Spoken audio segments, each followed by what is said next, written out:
appears, closes his eyes as you explain what's going on, turns its head to look at, or to its head so it's facing the Hound of Tyndalos. So Matt and Brian, you hear the cat just growl real low and dangerous. Nick, you hear meow meow, I can smell you, meow meow meow. Roll your attacks, please.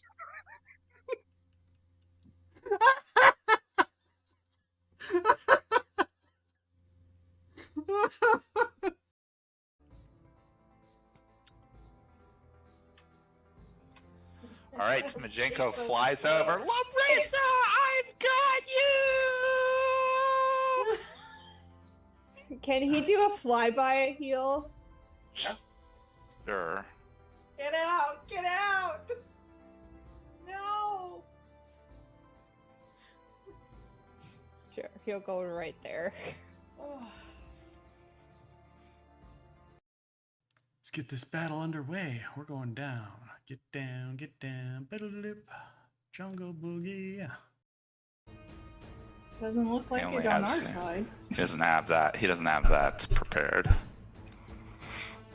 He is going to. Oh, he's gonna unload one of his most powerful spells at all of you. Fuck. Magic missile.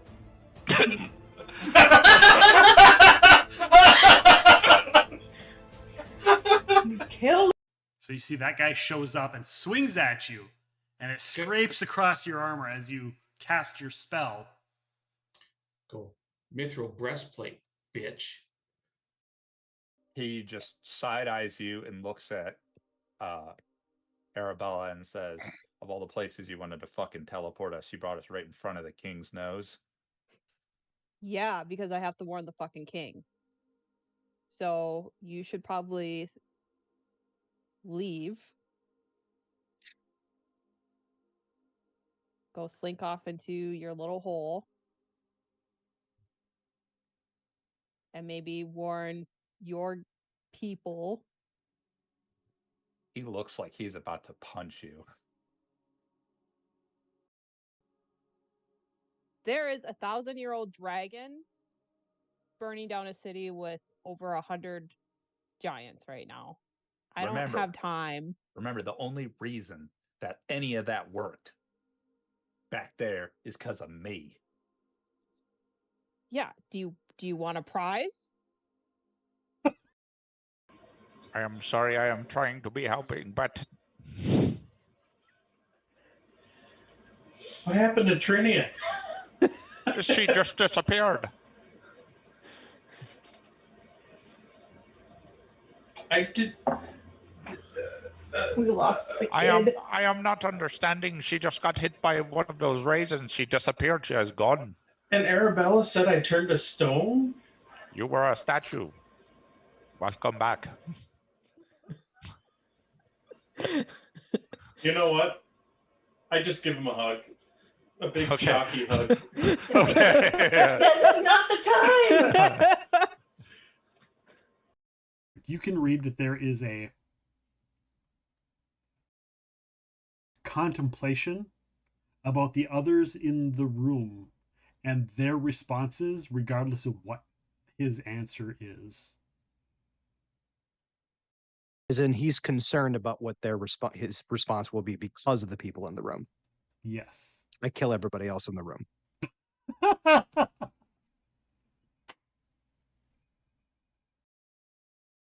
So Brianna took part in a nightmare ritual as a child. Yes. You feel one of them being activated in the museum. Okay. Brianna, I'd like you to make a concentration check to maintain your casting of the spell. Oh, yeah. Okay. I will treat this as violent motion because this is violent to your emotions. And I apologize. Remind me again what I'm rolling. Is my charisma ability modifier, or is this is a concentration check? Somebody redeem a complication quick. My So it's a apologies. Has redeemed a complication. It is a D20 plus your caster level plus your ability modifier. Thank you. It is Toivo's turn. Toivo appears, closes his eyes as you explain what's going on, turns its head to look at, or to its head so it's facing the Hound of Tindalos. So Matt and Brian, you hear the cat just growl real low and dangerous. Nick, you hear meow meow, I can smell you, meow meow meow. Roll your attacks, please.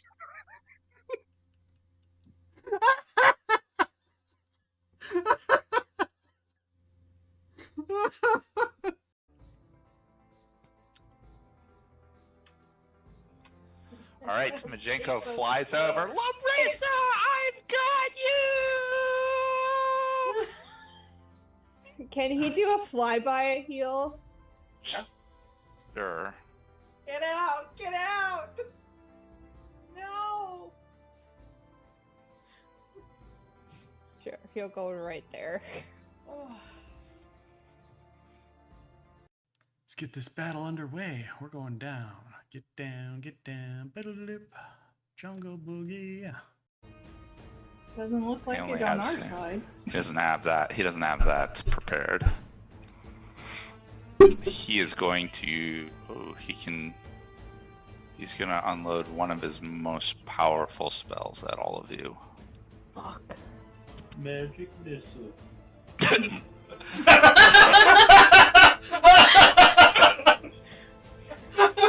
Kill.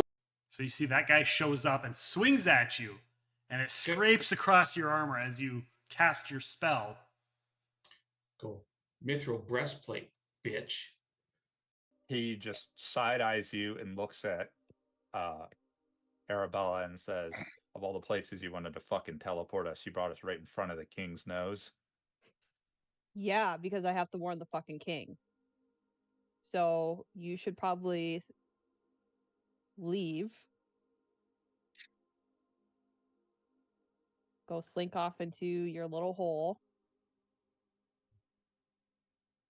And maybe warn your people.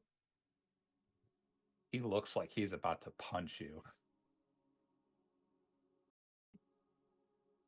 There is a 1,000-year-old dragon burning down a city with over 100 giants right now. I don't have time. Remember, the only reason that any of that worked back there is because of me. Yeah. Do you want a prize? I am sorry, I am trying to be helping, but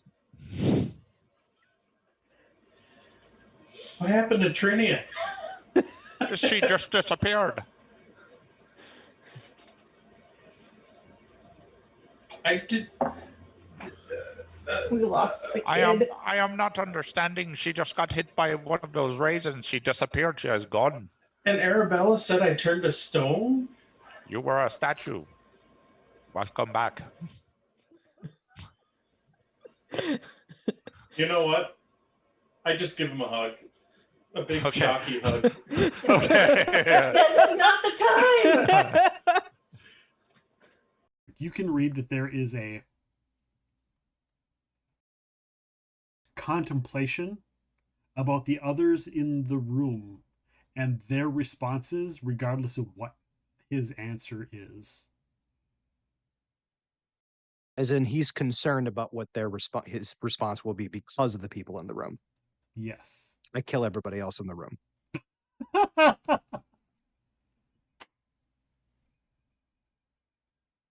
So Brianna took part in a nightmare ritual as a child.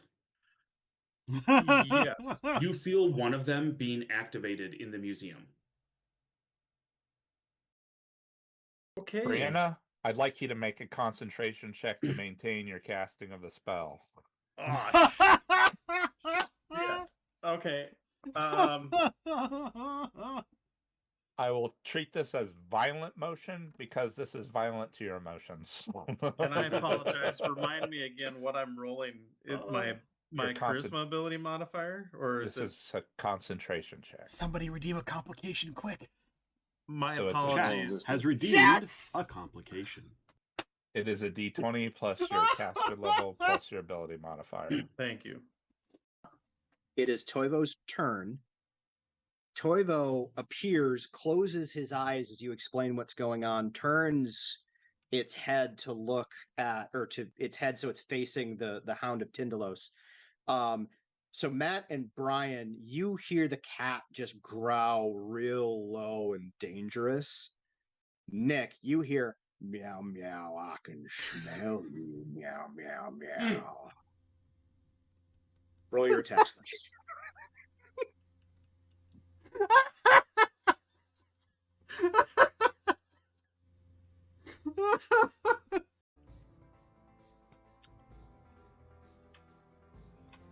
All right, Majenko flies over. Labrisa, I've got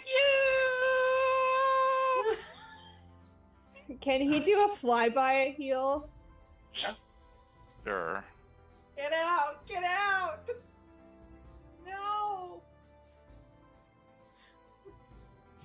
Sure, he'll go right there. Oh. Let's get this battle underway. We're going down. Get down, get down. Biddle-lip. Jungle boogie. Doesn't look like He it only on our has- side. He doesn't have that. He doesn't have that prepared. He is going to. Oh, he's gonna unload one of his most powerful spells at all of you. Fuck. Magic missile.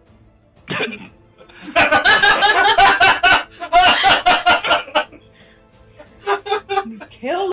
So you see that guy shows up and swings at you, and it scrapes across your armor as you cast your spell.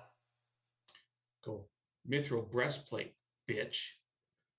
He just side eyes you and looks at Arabella and says, "Of all the places you wanted to fucking teleport us, you brought us right in front of the king's nose." Yeah, because I have to warn the fucking king. So you should probably leave. Go slink off into your little hole. And maybe warn your people. He looks like he's about to punch you. There is a 1,000-year-old dragon burning down a city with over 100 giants right now.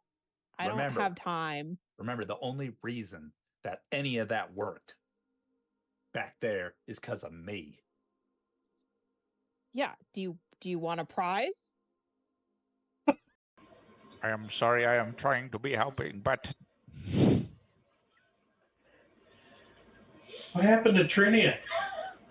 she just disappeared. I did. We lost the kid. I am not understanding. She just got hit by one of those raisins. She disappeared. She is gone. And Arabella said I turned to stone? You were a statue. Welcome back. You know what? I just give him a hug. A big Okay. chalky hug. Okay. This is not the time!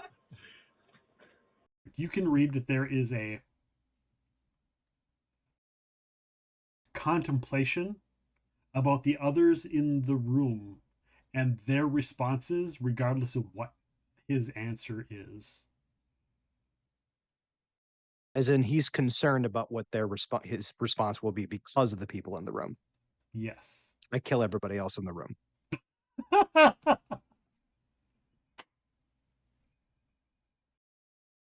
So Brianna took part in a nightmare ritual as a child.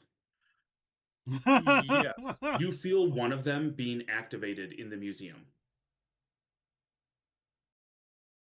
Okay. Brianna, I'd like you to make a concentration check to maintain your casting of the spell. Oh, shit. Okay.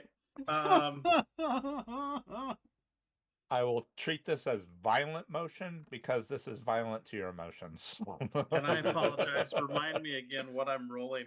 Is my Your charisma ability modifier, or is This is a concentration check. Somebody redeem a complication quick. my So it's a apologies? Has redeemed Yes! a complication. It is a d20 plus your caster level plus your ability modifier. Thank you.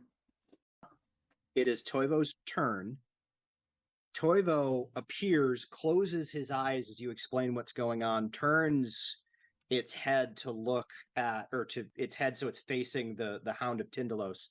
So Matt and Brian, you hear the cat just growl real low and dangerous.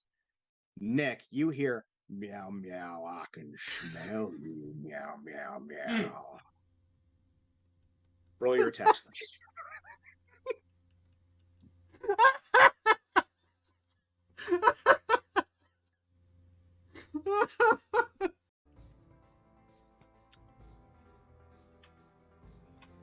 All right, Majenko flies over. Lumbrisa, I've got you! Can he do a flyby heal? Sure. Get out! Get out! No! Sure, he'll go right there. Oh. Let's get this battle underway. We're going down. Get down, get down. Biddle-lip. Jungle boogie. Doesn't look like He it only on our has- side. He doesn't have that. He doesn't have that prepared. He is going to. Oh, he's gonna unload one of his most powerful spells at all of you. Fuck. Magic missile.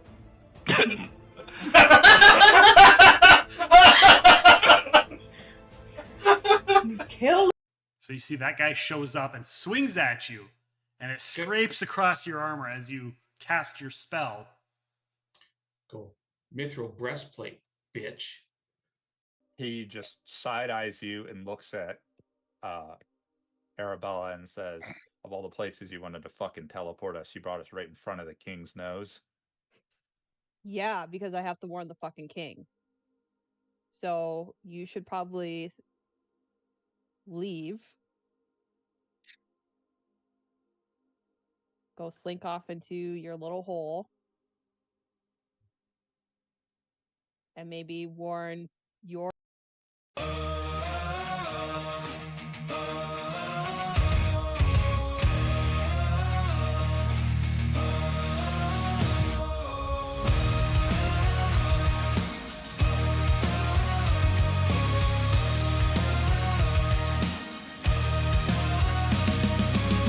Across the stars, through time and space, we wake again in a different place.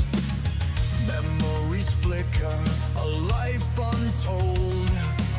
Stories rewritten, but never grown old. We carry the echoes of battles before. Blades in our hands, but fate keeps the score. Who pulls the strings? Who holds the key? The gods are watching the old school three. We're lost in the echoes, caught in the tide. Worlds keep on shifting, but we're still inside. Three brave and lost heroes, torn in two, fighting for answers they never knew.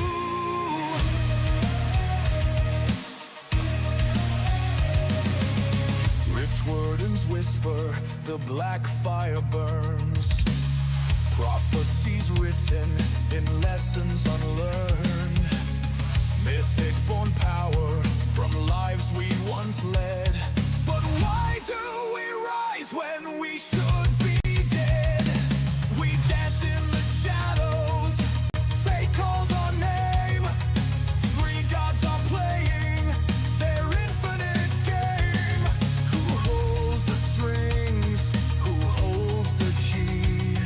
The gods are watching the old school three. We're lost in the echoes, caught in the tide. Worlds keep on shifting, but we're still inside. Three brave and lost heroes, torn in two, fighting for answers they never knew. We've seen these faces, we've walked walk these roads, but time resets and the cycle goes. Are we the players, or are we the pawns, trapped in the story, but still moving on? We're lost in the echoes, caught in the tide, bound to the wheel, but we stand with pride. Three brave and lost heroes, torn in two. We'll break the cycle, or see it renewed.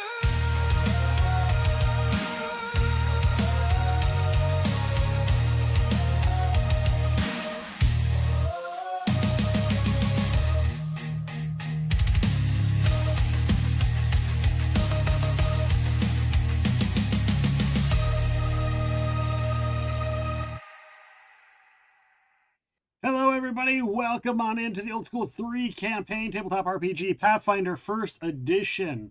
I hope you are all ready for the shenanigans to ensue and continue in the game. This is as I said, Pathfinder 1st Edition campaign. We are all playing characters that are versions of ourselves that remember all of the other times in the past where we have played ourselves. They have those memories. It's part of the overall ongoing storyline. Monkey Swag coming in with a sub. Welcome in, Monkey Swag. FYI, it is September. Getting subs, gifting subs are all discounted for the month of September. We do have some September goals. I'm not going to talk too much about them, but we have hit our first goals.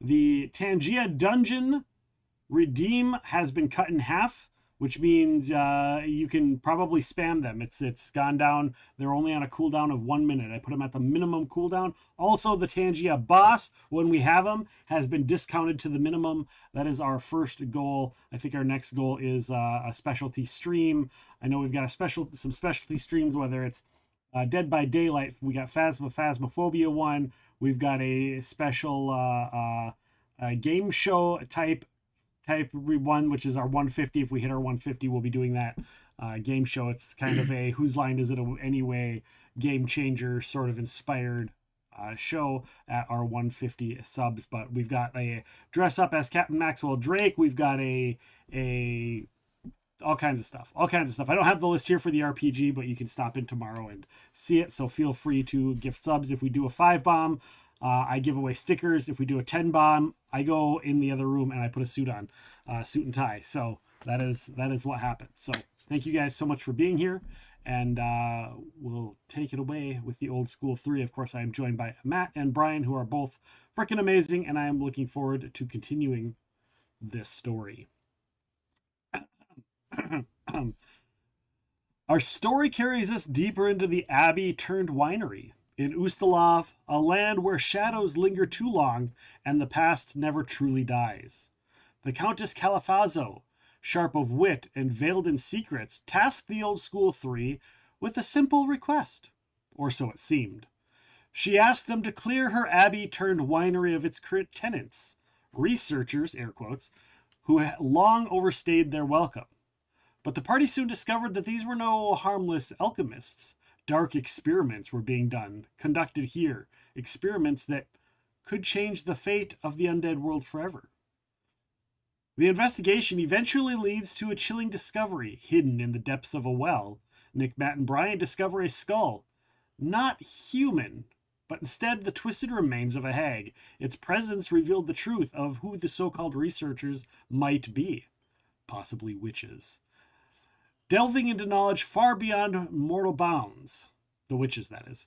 Soon after, they encountered 3 witchfyres, slain witches now cursed to exist as undead flames. With voices of sorrow and fury, the witchfyres begged the party to destroy the skull before their enemies could use it to restore their long-dead mentor. They took scrapings of the runes carved on the skull and then followed through by destroying the skull, setting the witchfyres free.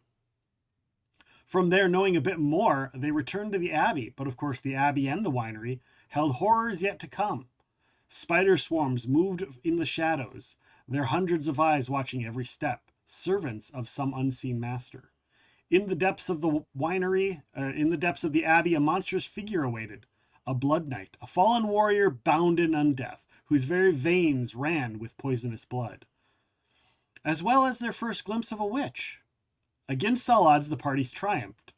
But then, the final revelation, the witch, thought defeated, dissolved not into death, but into mist. Only then did the old school 3 realize the truth. She was no mere witch. She was a vampire. And now her mist drifts towards her coffin, wherever that may be, where she will rise again, unless the heroes can end her once and for all.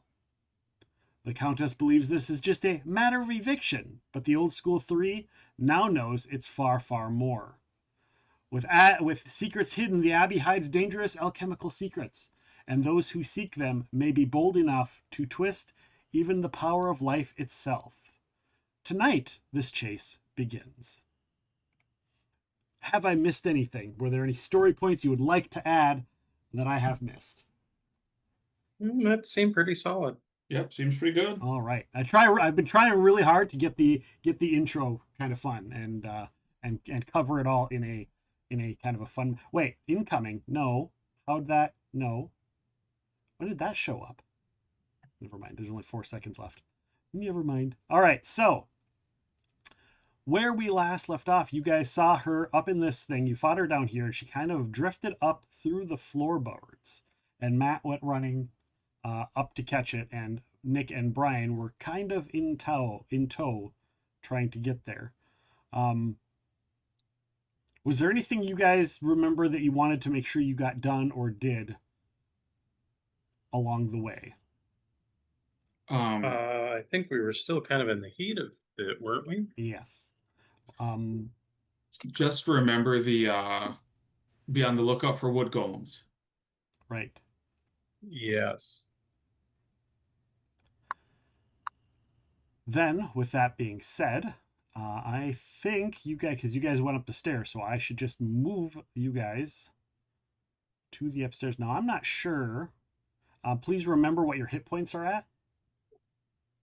Oh, hold on a second. Before I move you guys. Oh, yeah, And I say that as I don't remember what mine are at. Okay, I think mine are actually good. And we do have the Pokemon community game up as well. I don't know if I think I did the panels for that, as well as Embervale and Tangia. So if the panels are not up and running, please let me know.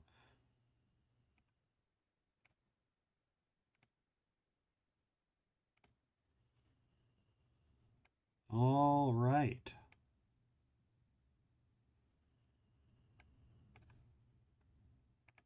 Let me throw a little bit of ambiance. A little bit of ambiance in the background for you all.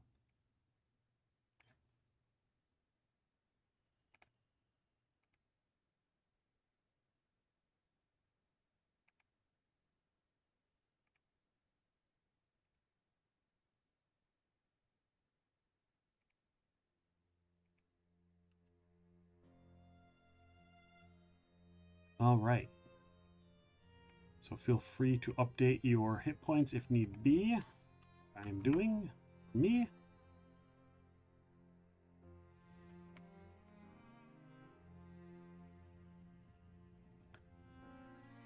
So Matt, you came up the stairs first, followed by Brian, and Nick was all the way in the back. I'll allow you to move Tango wherever you would like. But you guys are about there in coordination to how things work, because I think you said you were 5 or 10 feet past the stairs. Mm-hmm. So, you come up around the corner, and you're gonna have to make a perception check because she is moving at a fairly decent rate. Because you went, as you might recall, you went into the other room to kind of see what was going on, and so she got a bit more of a head start. Not only was she already up there when you guys realized, wait a second, then she, through the floorboard. So she's got a bit of a head start. So trying to figure out exactly where she went may be a little bit more difficult. Is this a perception for me and Matt, or just Matt? Right now, we're going to say Matt, because you're just coming up to the room and you're still on the stairwell, so you wouldn't necessarily be able... Well, no, you'd be able to see. Yeah, you can do it. Nick can't. Nick's too far down. But you can. Because there's not really a wall there. It's just the stairs and a railing, so... Brian got a 15. Matt got a 34. A 34! Matt, you catch a glimpse of... you catch a couple things. First, you know that there's mist coming from down here. Why can I not click? Why is it... Am I in the wrong layer? No, I'm on the right layer. There we go. Okay. There's mist coming through the door down there. Now, it's coming out of the door, and you also remember that that room had a chill fog in there, so you know it's not that. But what you do see is in the roof, in the ceiling, you see tendrils kind of receding above the light, and it's really hard to see because of the way the lighting situation is set up.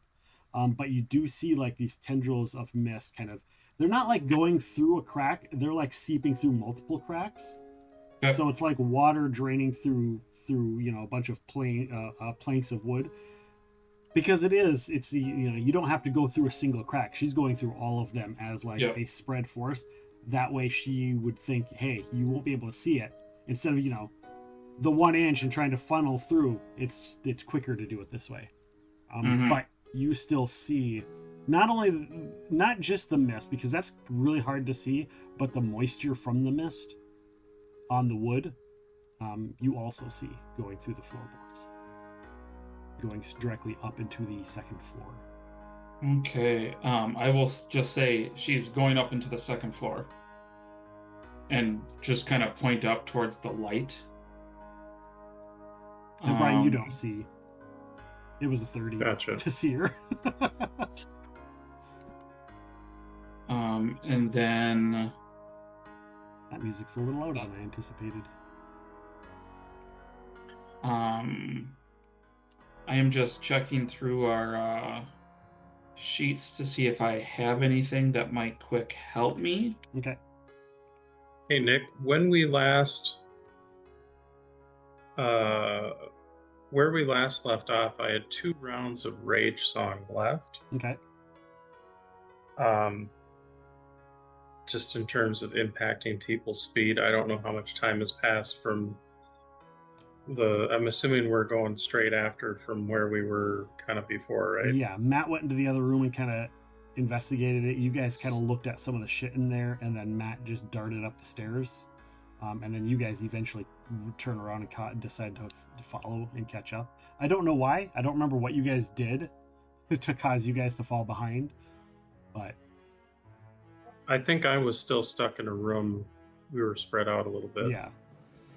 Yeah, I was just closer to the doorway from fighting the blood dude. That's what it was. Yeah, that's what it was. You guys were. And then you two had fought her.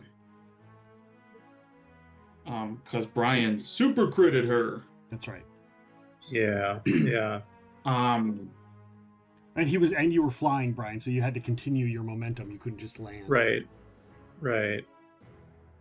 Okay, so speaking of flying, I only know of the one way over, and that's the stairwell way over here. Correct. But I am hasted. Okay. So I'm gonna enact my necklace to turn into a bird that normally has a fly speed of 60, but because I'm hasted, that will give me a fly speed of 90. Okay.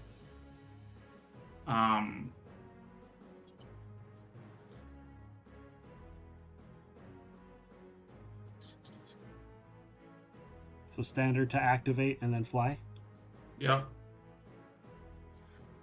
Sounds like a plan. And like that's as far as I can get, but that's way faster than I could have got by just normally moving. Mm-hmm.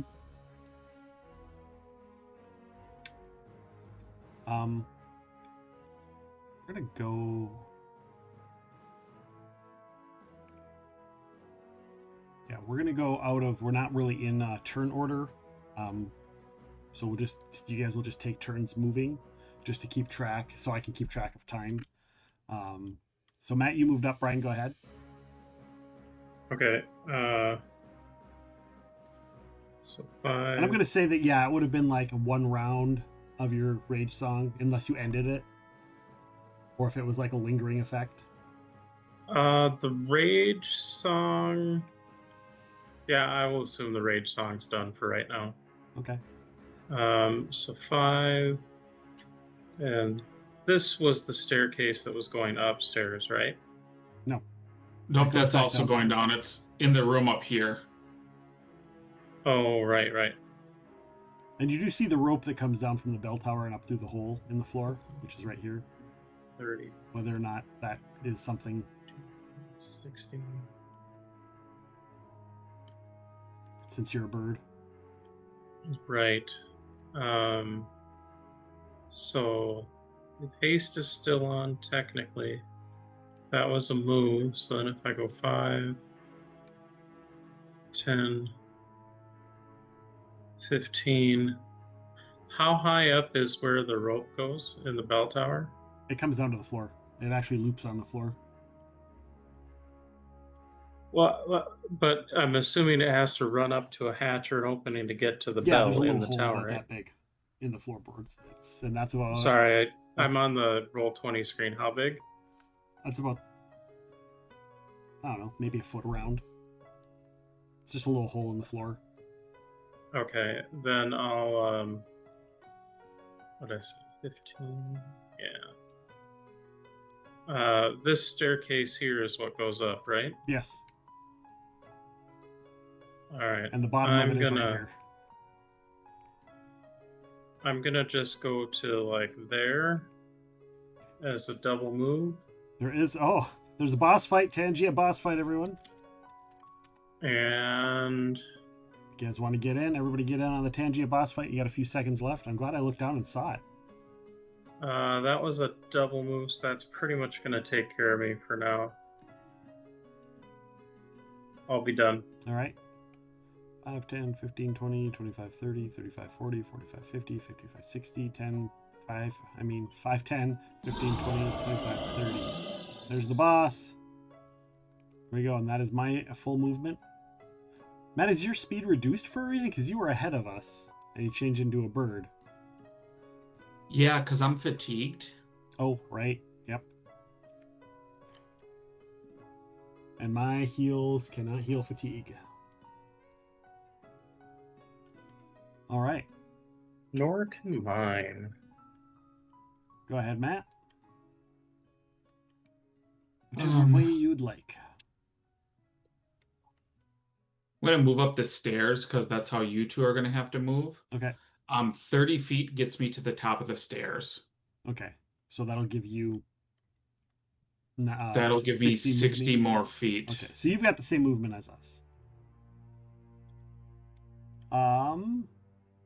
Well, that's just my normal move, not a double move.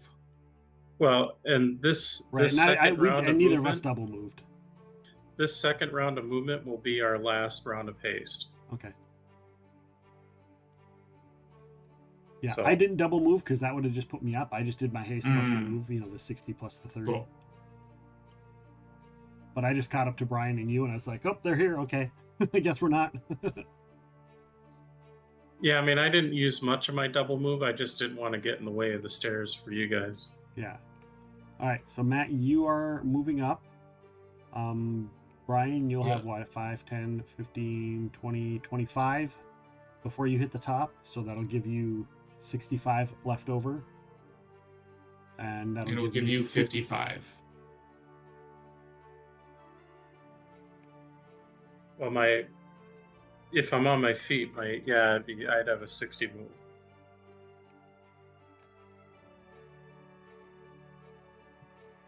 Yeah, 30 plus 30 is 60. Yeah. Okay.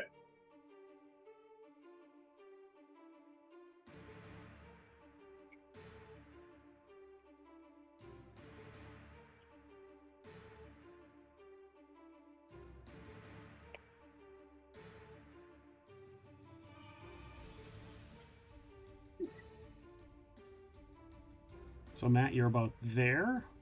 Mm-hmm. You do see another. It's another room. You see the rope going up in the center. It's kind of devoid of anything, and there's just another stairwell going up. You do realize all the windows are boarded. Boarded, blocked, nailed shut. Okay. So if you want to finish the rest of your movement, and then I'll move Brian in, and he can finish his movement, and then. And this is the other door.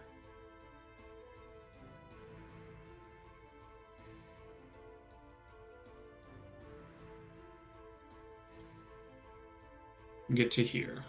All right. I can see something. Yep. Brian, go ahead and finish your movement. 5, 10, 15, 20, 25. So if I keep going up, where do I...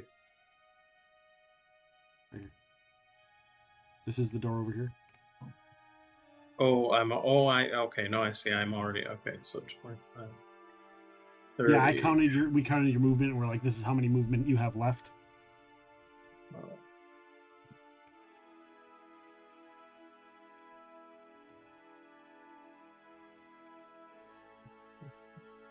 60. Put me about there. And I'm gonna ready an action to shoot if something comes down the stairs or... Okay.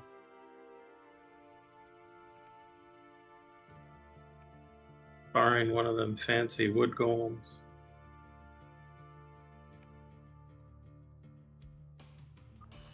So that'll be it for me. Where is the other guy that's supposed to be right there? Already dead. Woo! No, there's supposed to be a guy that's... Well...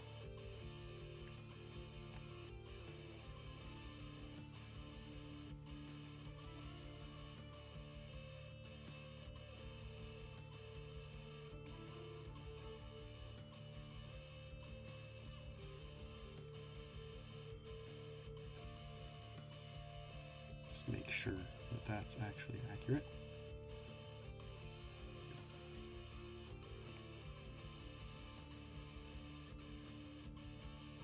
All right. Move that over there. And we're going to... This is one of the things about this adventure. It's things are wildly...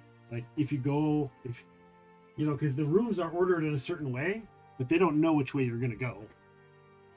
So question, so that was just my normal move? Yes. Can you tell me what I see before if I decide if I'm double moving? Yes, that is exactly what I am doing. Awesome. All right. Here we go. So,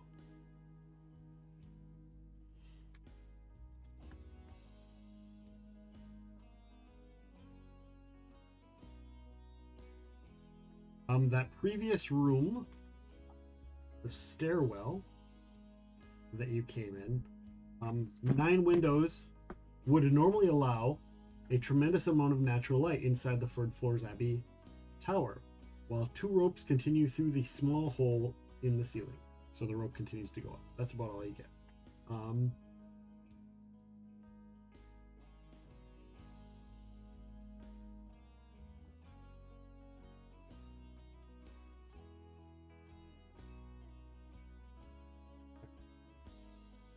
So that is that. This room. So as you come in the hallway, a pungent odor of strange chemicals and reagents hang in the air of this wide chamber. Several tables fill the room. They're covered with dozens of glass bottles, flasks, and vials. Some placed on small burners, some connected to one another with elaborate glass tubing.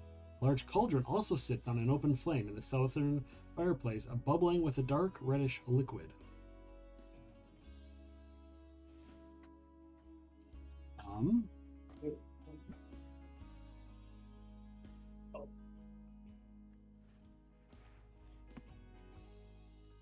What a big burr on you. We had to get that off. And you actually see as you're walking, you see a lady. Chevnazi.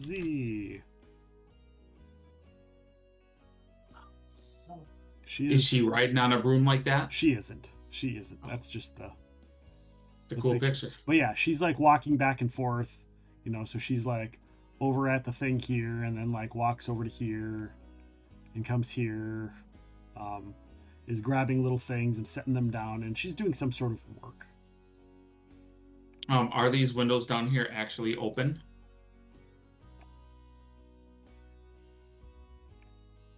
These ones down here?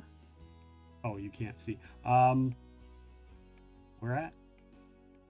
The southern one or the? Yeah. Yeah. Yes, they are actually. Okay. So like sunlight is coming into this room. Sunlight is coming into this room. Yes. Okay. Cool. So a vampire in mist form probably doesn't go into the room full of light. Probably not.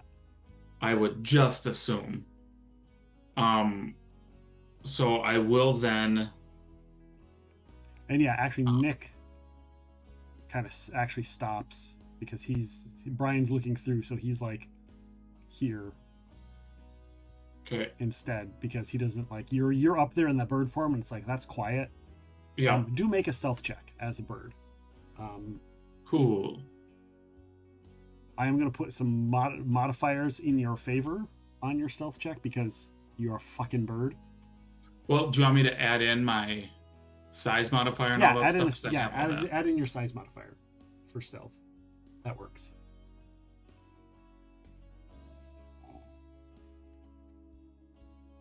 I mean, if he was a fucking bird, would it technically be a bonus or a negative? I mean, 42. It depends on if there's two fucking birds.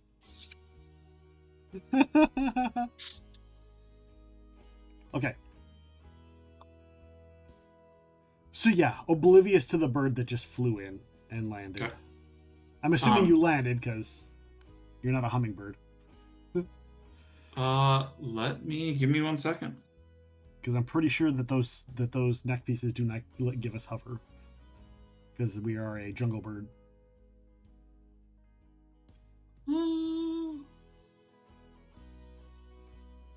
Yeah, and the birds we turn into don't have hover. Yeah. Because if they had it, we would have get it. Right. Is there like the downstairs had like the things on the roof or the ceilings, like the supports and stuff, or like the floor and stuff above or the roof above? Are those here? Like the wooden beams? No, these actually looks like this is straight flat ceiling. It looks like, well, yeah, there is, because there's actually yeah, there would be, because there's roofing on there. There is an attic, so yeah, they would be closed off, and it would just be an actual flat ceiling, flat boards. Is it like made out of wood or like made out of wood? Yeah, made out of wood. Okay, yeah, then I'll just land, and because yeah, we're in Ustalav, and you know they have to for the cold.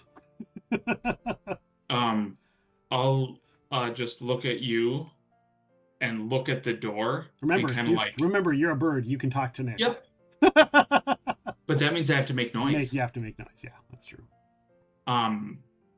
So I just want to like look at you, look at the door, and then like move my head over, like go into the door.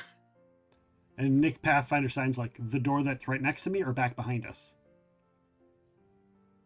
Because there's a whole corridor. As soon as you say next to me, I nod my head. Okay.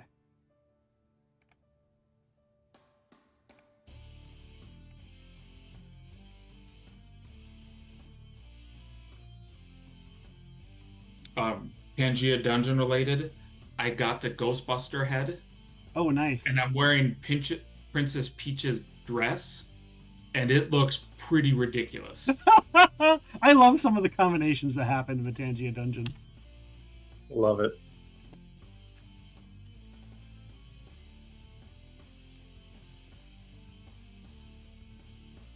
All right.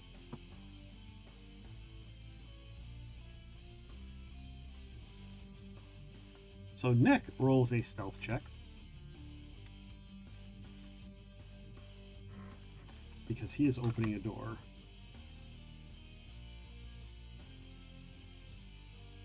Trying to be quiet. 27. You hear a light sound. Just because you're right there and you know you're expecting it, but like it doesn't creak. Like Nick checks to see, he looks up and he's like, he puts a look on his face like the hinges are on the inside. I don't really know. And so he slowly swings the door open, and there is no sound. Cool. And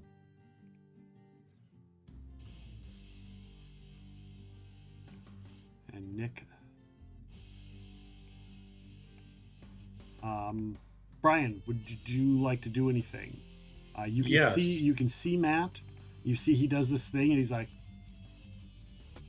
to the door. He like does a thing to something out of your sight, and then nods to his left. But he's obviously not making any sound, and Nick is stealthing. And I don't know what you can see. That's fair. I am going to, as my standard, I'm going to cast invisibility on myself. Okay. Matt, make a perception check, by the way. Is your Rage Song still running this round? No, Okay. it's done for now. 21. You do hear like armor, and it sounds like it's just around the corner, like somebody's there in some sort of armor suit. Okay. You can hear the clanging of the metal or whatever. So it's somewhere around the corner. You're not quite sure where. So technically, Tango is not flying. He'd be like running back behind by Brian. Okay. Sounds good. Because I did not have him pop his wings. So you moved up and looked. You did have some movement left. You decided to look around and then tell Nick, hey, open the door, go in. Nick opens the door. Nick moves up, opens the door. Brian casts invisibility. And then I'm going to go actually 5, 10, 15, 20, 25 to see what's up there.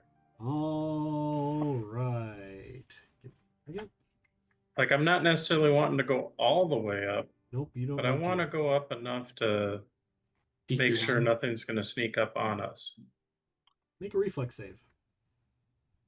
Is it versus Sonic or language dependent? Nope, it's versus stairs that are so decrepit that they just collapse when you go up them. Oh, that's not good. Nope.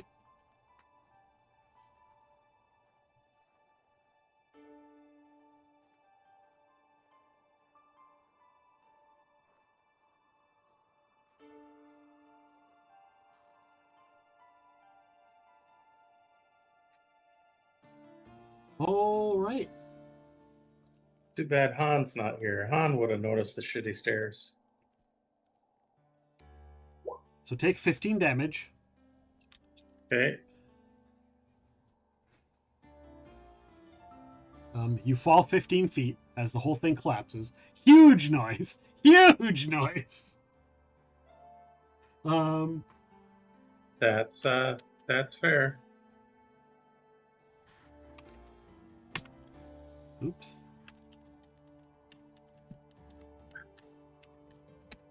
Does a 30 hit you? Me? Yes, you. Like flat-footed? Nope, no touch, technically. Oh. Yeah. Okay. I am invisible, though. You take 10 more damage as the stairs from above and part of the floor falls on top of you. Okay. From the falling debris. How did the stairs hit me? No, which would hit everybody in the area.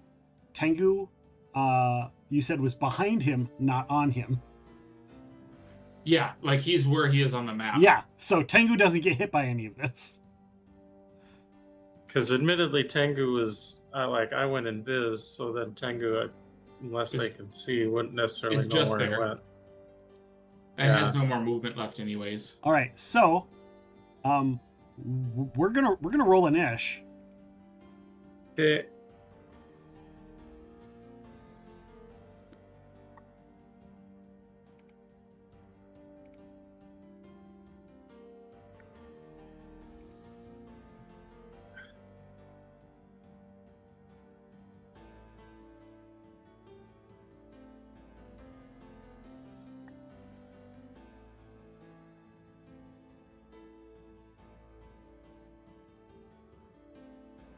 Neck.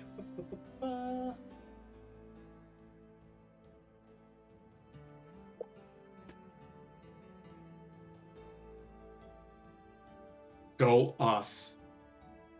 Go phone number rolls. Go kindergartner learning how to count rolls. 8, 6, 7, 9, 3, 1. Brian, are you in? No, I need you to add me in on the initiative tracker. I see you on the initiative tracker. I don't. I only see 4 people on the initiative tracker, and they all look like mooks. All right, let me Yeah, I don't see myself either. remove. Let me that. refresh real quick. Oh, no. You moved us maps, so you have to remove us and add us again every time you remove a map with the turn order tracker. Oh, okay.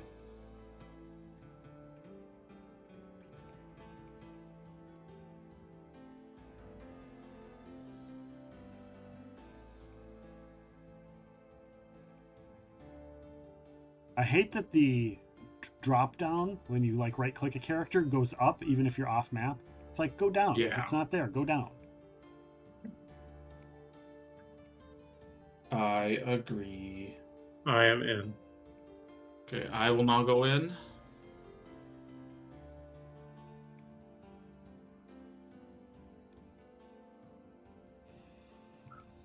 Okay. So I did not expect you to go up those stairs. I should have, because I know oftentimes you'll scout ahead. And Well, that's why I figured if I was invisible, I could at least poke my head in to see if anything was there, and then Yep. like pull back to you guys. However, I did not realize the stairs would kill me. You're right. They were trapped. 18. Definitely not built by dwarfs. Yeah, so now that you know that it's dangerous up there, if you touch the rope, just touch the rope. The bell comes crashing down. Ooh. Jesus. But I'm guessing you guys aren't going to do that. If you didn't do it at the bottom, but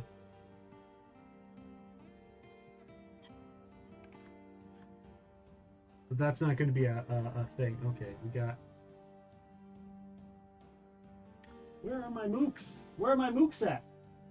My mooks are on fire. I think I printed off the Yay, sheet we with win. The mooks. mooks are on fire. Right?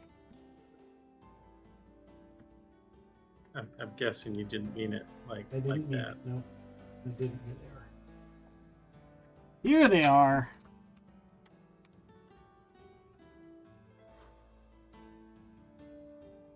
So I got that going. Which is nice. Which is nice. Which is nice. Thank you for that.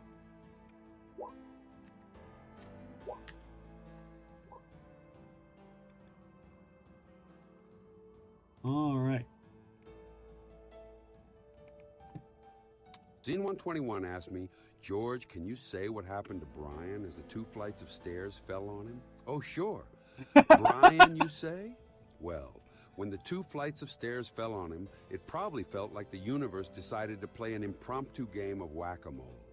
With Brian, unfortunately, being the mole.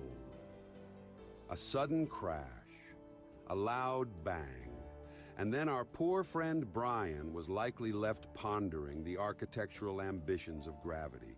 Hope he's more resilient than a silcoon in a pokeball.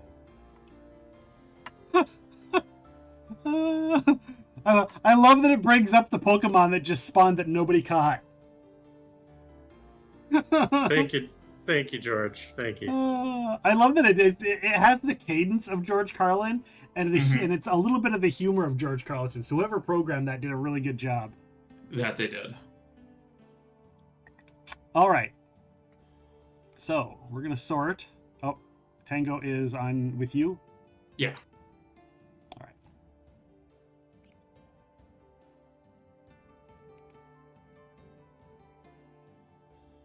So, that doesn't happen. They're fine. You hear, what the hell was that? Go take a look.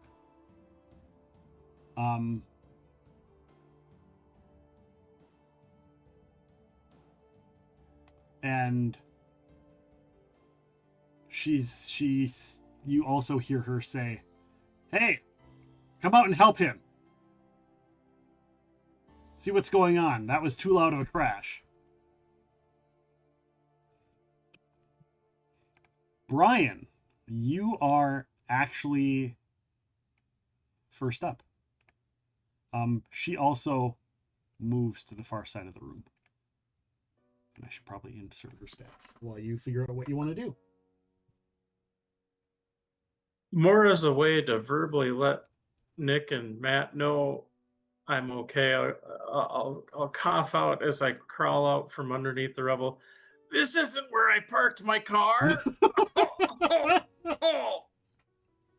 And then I'll flap my wings a little bit just to get rid of whatever dust and debris. Okay. And I'll get up and honestly,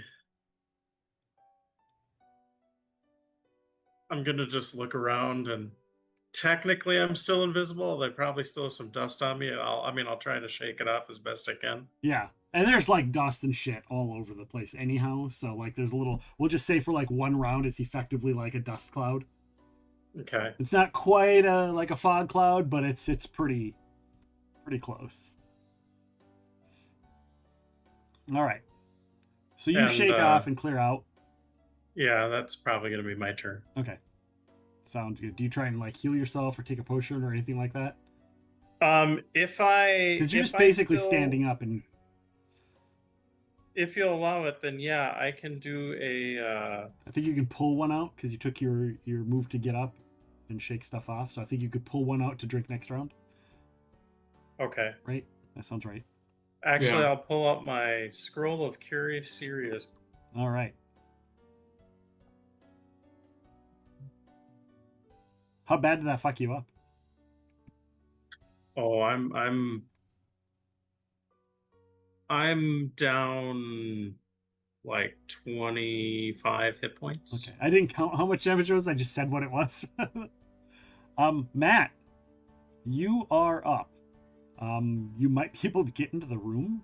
If you and Nick can get into the room and like quietly close the door before they see you, you might be able to like, I don't know, flank them or. Yeah, I will. And you saw Brian disappear. You saw him do the thing and disappear. I will move. And I rolled their perception. They didn't hear Brian cast the spell. FYI. Nice. I did roll. They could have heard you casting. I will move to here. All and right. then my standard action, dismiss the beast shape. Okay.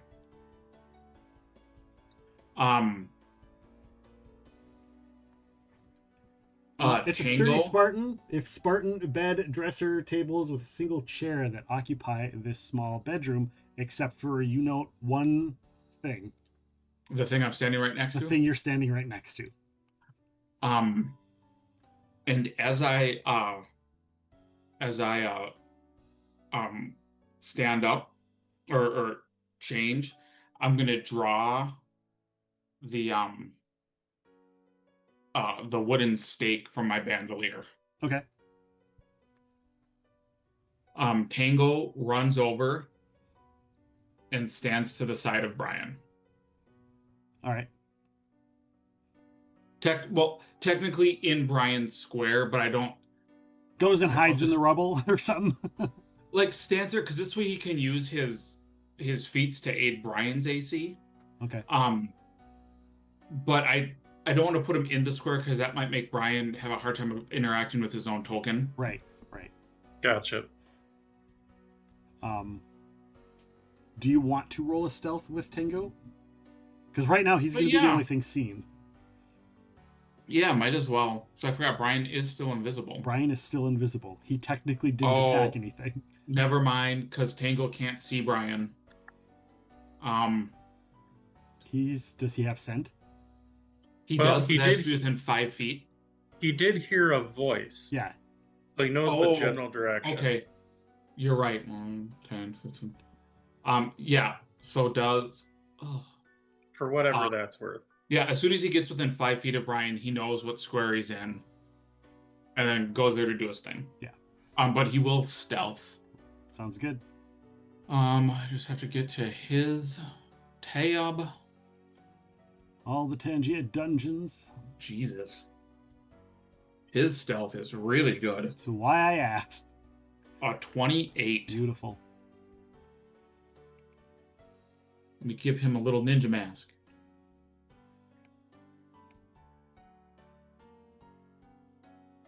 That's bigger than him.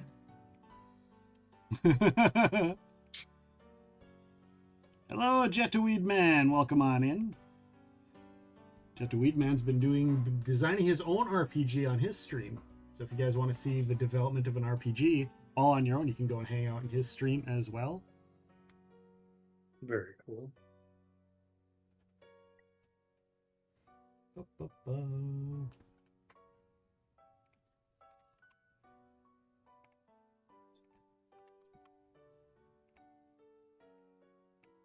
All right.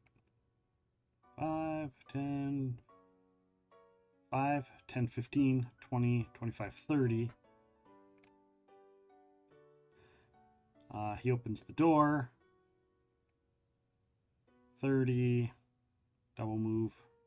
35, 40. 45, 50. 55, 60.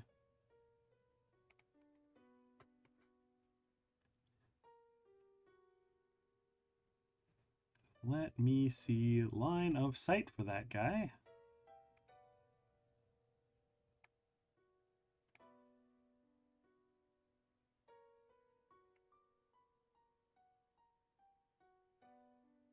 Oh, so close. Well, he walked here. So he was here. He would have had a direct line of sight. I'm going to make a perception for him. We'll make a perception to see if he sees Nick.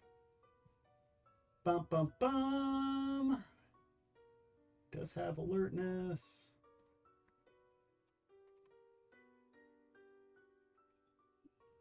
Oh, misses by 1. Nice. So he does not see Nick.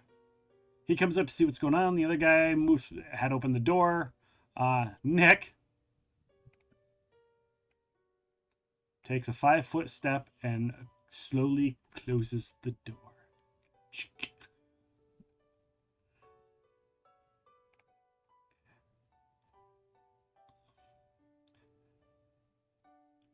He closes it and Pathfinder signs to you and says, "Where are we going?" And then as he says it, he goes, "Where are we going?" And then he looks down, like mid-go. He sees the coffin. He's like, he grabs his sword.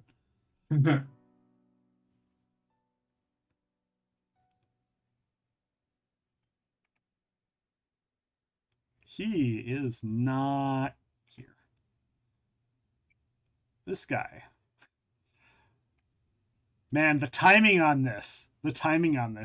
5, 10, 15, 20, 25, 30. Oh, he gets a first diagonal. 3. He moves to there.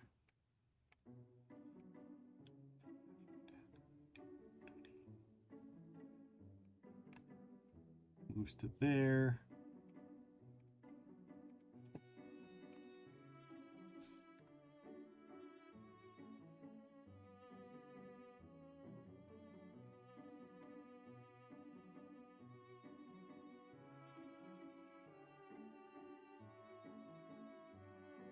She does a thing. That's not what I wanted to do. Damn it, I lost her initiative. I accidentally deleted her.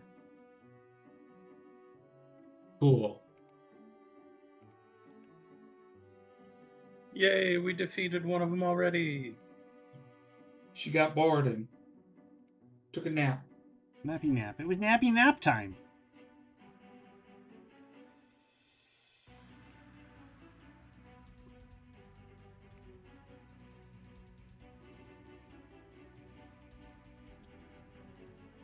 Drop down. There she is.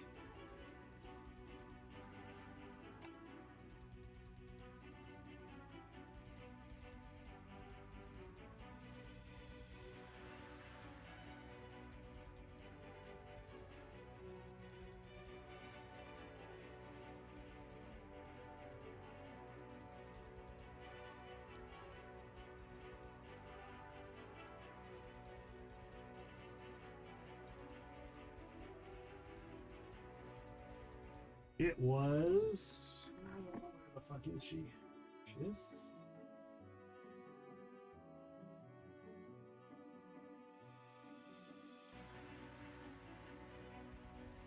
Nope, that's her AC. You guys don't want a plus 29 initiative mod. No.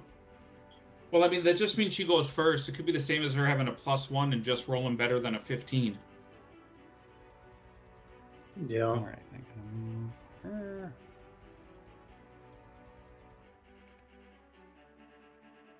There, and then, all right.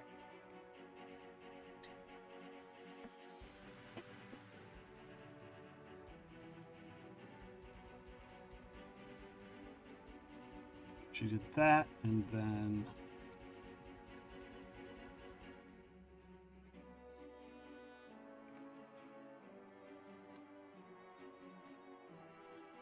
all right.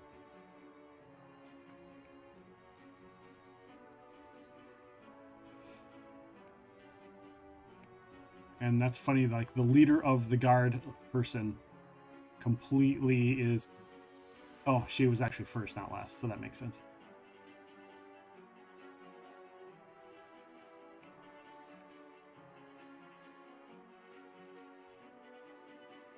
And she...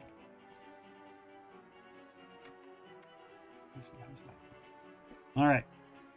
There we go. She does a thing. Brian.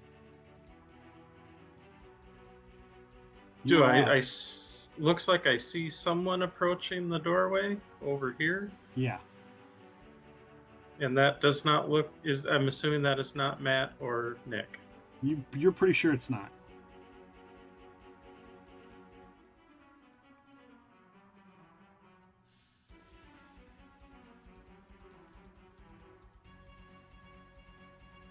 Entertain me! Hello, Penny!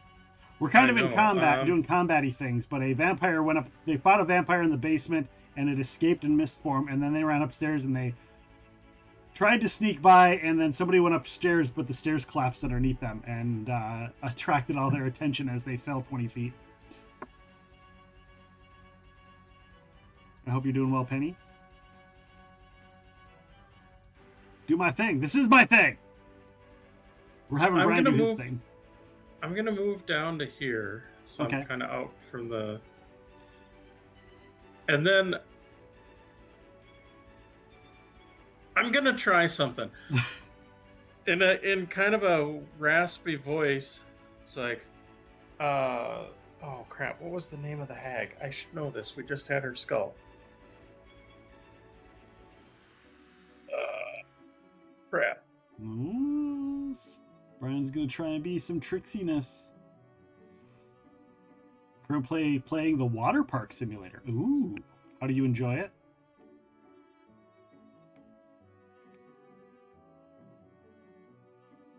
And have you played 2 Point Museum yet, Penny? I think you would enjoy 2 Point Museum.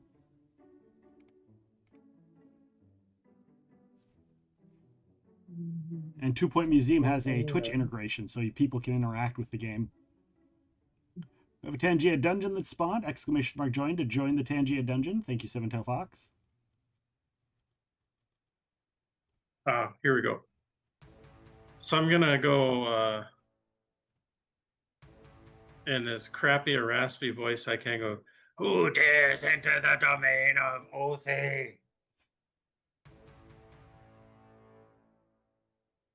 I will suck the marrow from your bones." Go ahead and roll a bluff. And I would like to roll a bluff check. Which is that, which is 15, 18.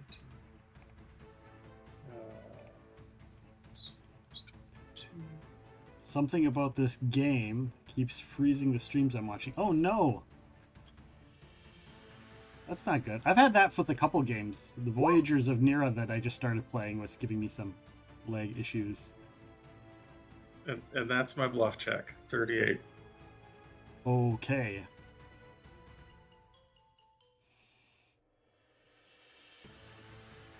Go ahead and roll an intimidate with that. I'm assuming that's kind of your goal. Yeah.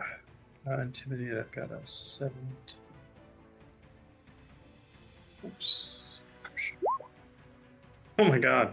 All right. Jesus Christ.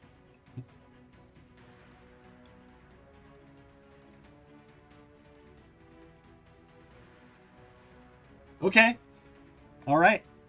You did that. We will see how that takes on a life of its own here in a moment. Yeah. Yeah. So that'll. Yeah. Yeah.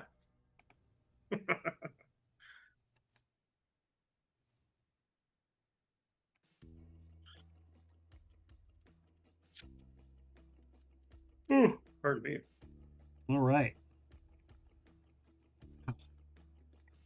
I don't know what I just did. I just my hand where I hurt my finger on my hand and it just like triggered like I smacked it or something and I didn't do anything.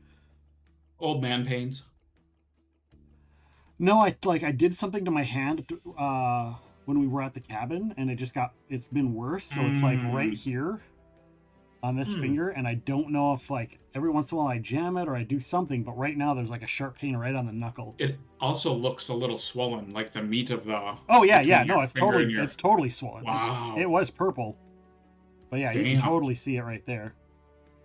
We have a boss, a Tangia boss fight! Exclamation mark! Join to join the boss battle. Of course, you guys hit the September goal to reduce the cost of the boss battle. So it's only a couple bits. I put it down to the minimum. So get in. So I do have Trap Spotter. Do you want me to give you my take a 10 in case? If that's what you want to do.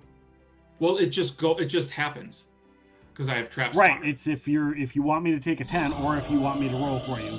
Oh yeah, I just do take a 10 just because that's just easier for you. Sounds good. What is your take a 10? It is 12 plus. Oh no, that's Tango. I don't want to use his perception.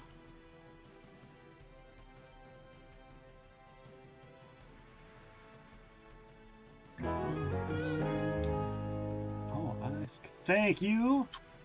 29 plus a D6. Actually, I screwed up. I just read. So it's a 30.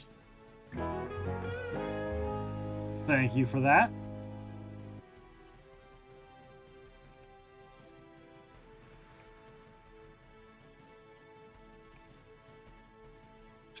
It is not trapped.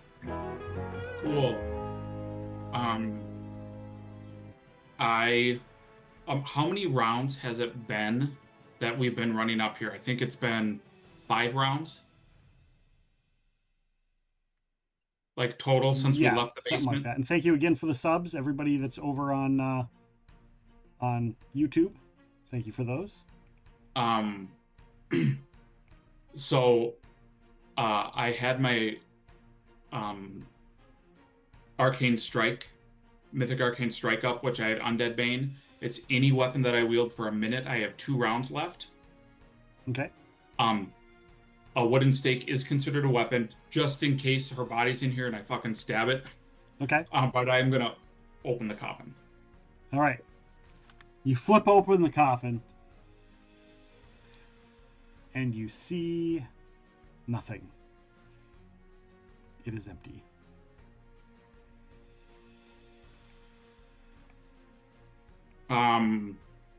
Now, I gotta let you know, at the beginning of this game, I was like, oh yeah, that's where she's at. And then I was looking, I was like, oh yeah, that's not where she's at. Cool. Then, out of my bandolier, because drawing from them it is a free, I pull out an alchemist fire and I just drop it into the coffin. Ooh. What you do see,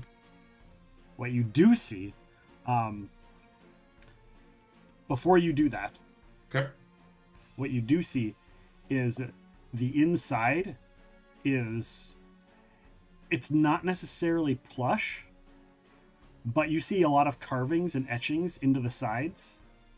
Okay.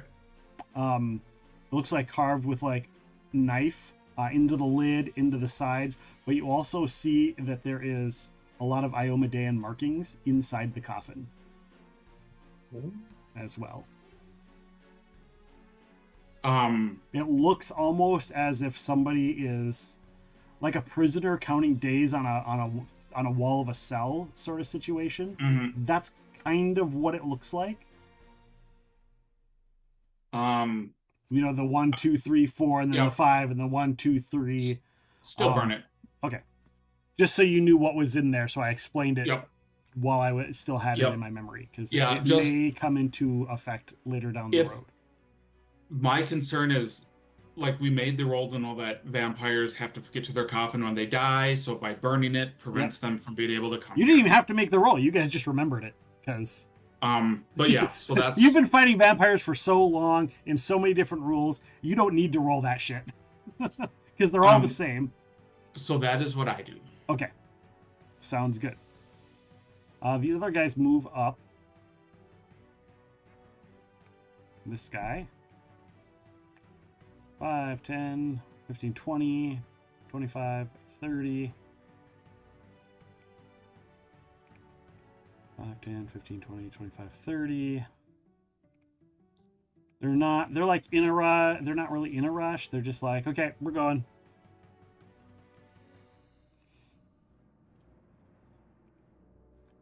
And Nick's like, you see Nick like is about to be like, son of a bitch.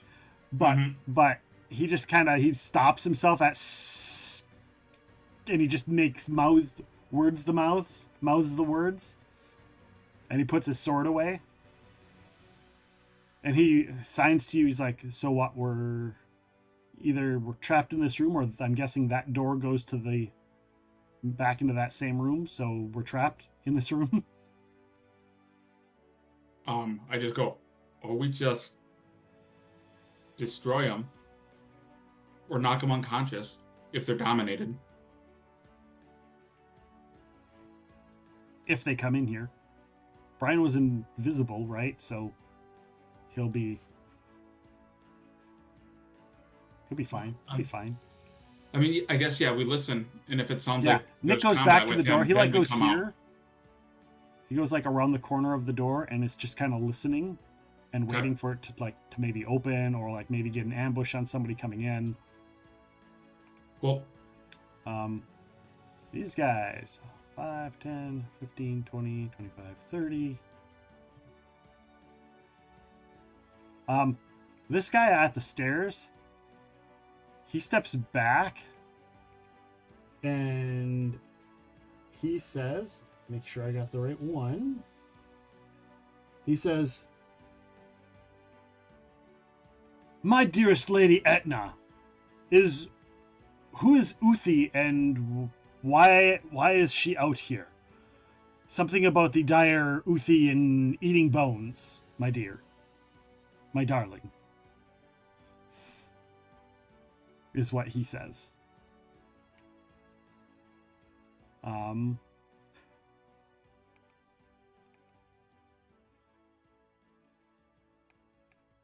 this one moves up 5, 10, 15, 20, 25, 30.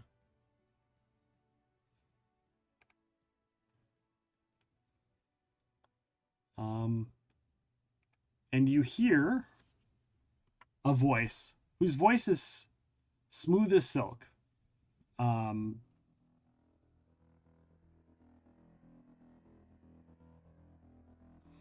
Gosh, that's a good.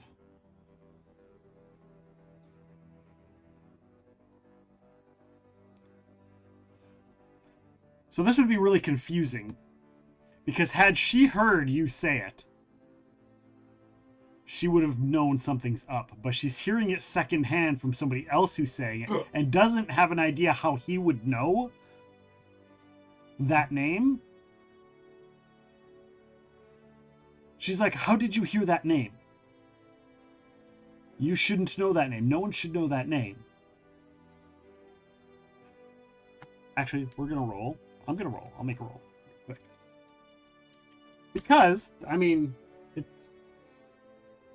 Maybe she knows.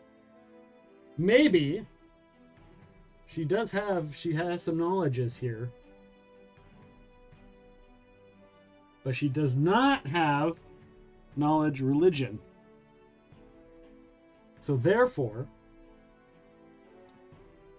I wish I had one of those like encyclopedic knowledges or memories so I don't have to keep looking at stats. I could just be like boom, boom, boom, boom, boom. Jesus Christ. No wonder she doesn't have any ranks in it. She doesn't need to. However, she's still got a +6 on her intelligence and can math out. And she goes, those witches still... And she, Matt and Nick roll a perception check. Because you guys, it's kind of quiet and a little bit more under her breath. So being able to hear her actual, like, not necessarily inner monologue, but what she's saying.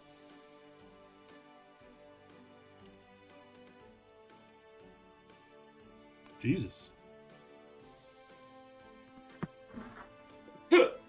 Damn. So Nick hears some bits and pieces of it. Matt, because your hearing's always been immaculate, and you always hear words from another... words from other rooms. You actually hear her go, could they have been turned into witchfyres? Have they come back from the grave? That's odd. And then she yells out, well, whatever it is, kill it.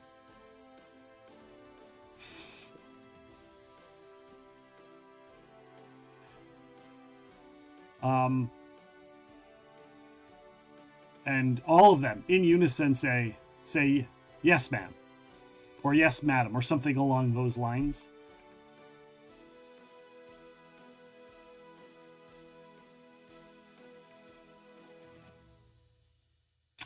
And then she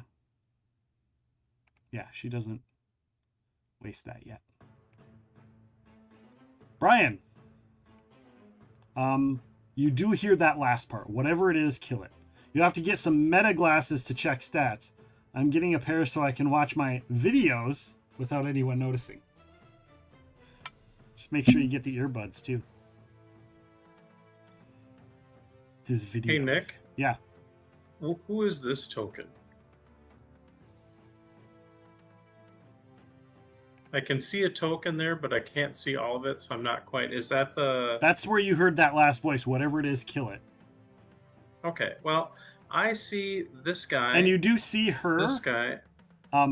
It's hard to see because you just see the tail end.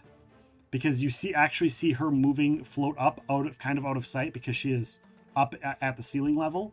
And you've still got the door frame at the top. So you can see her on the map, but you see her move.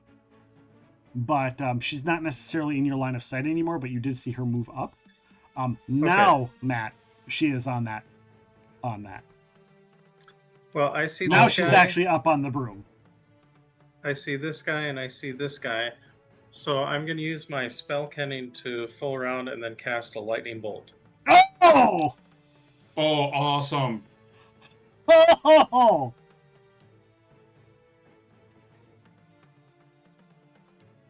Oh!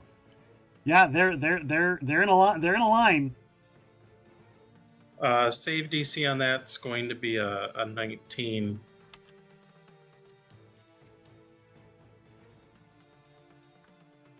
All right, and you're gonna hit the guy right up by the door too, because Yeah. So I'll click on the guys that I can see. I can see this guy. I can see this guy. I can see this guy, and I can technically see her, but I get it if she's not. Yeah, she's not going to be in your. She's not on the ground. She's not in the line of. She's up.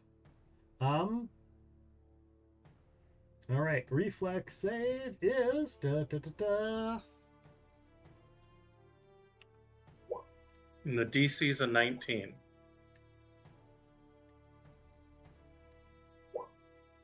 All right. The red mook is the only one that succeeds.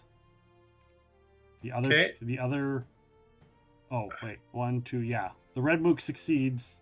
The blue mook by you, and then the lady on the far end all fail. Oh wait, no, it wouldn't be 5d6. Sorry, it would be. Sorry, that damage was incorrect. That should be the damage. 96. Yeah, because I'm a 9th level caster. Yeah.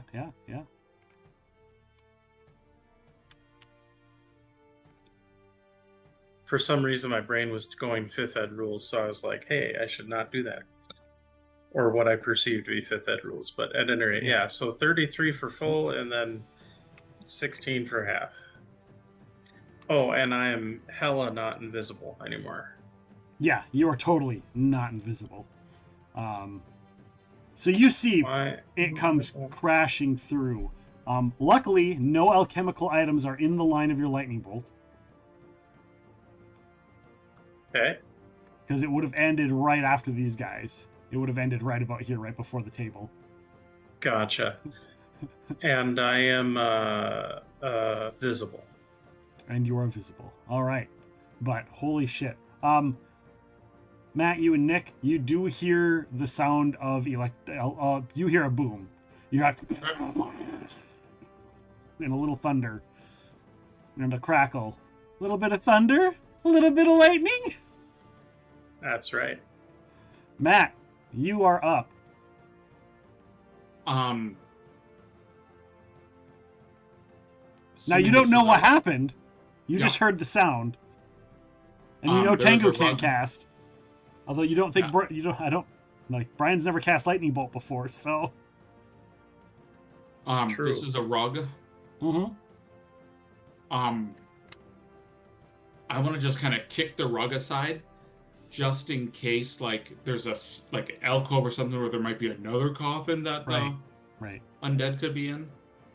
Okay, there is not. Go ahead and make a. You have to perception check in specific squares, right? Yes. So you're perception checking in that square. You don't find anything. Yep. I should have you roll, just in case you run across a place where you do have to roll. But we don't. The three of us are pretty good at not metagaming, so I'm just gonna be like, don't roll. Okay. So yeah, you check that area for stuff. You don't see anything. Okay. I then will continue to move down to the door. Okay. But since I interacted with the rug, I can't interact with that. Do you say anything to Nick? Yeah, I'll just go like, someone did a lightning bolt. Like, and then I will,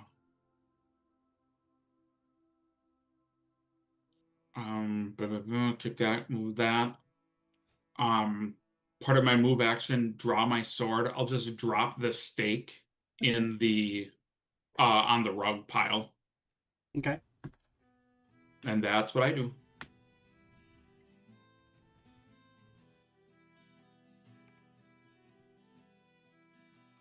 Um, 5, 10, 15. Tango does run to be in Brian's square so he can aid his AC if an attack comes in.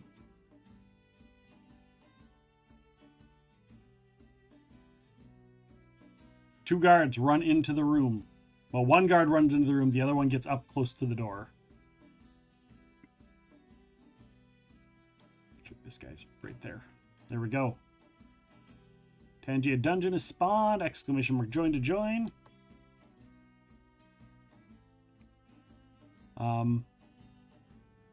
Nick.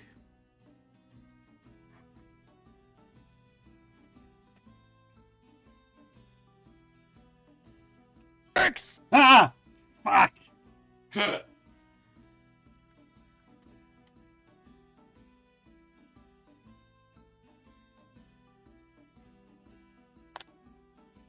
just looking to see what he's got that he might be able to do to help with stuff.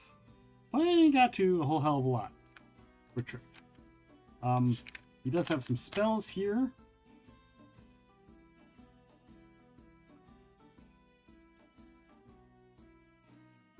Oh, that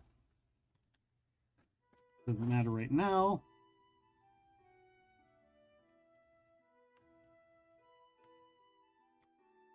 Nick casts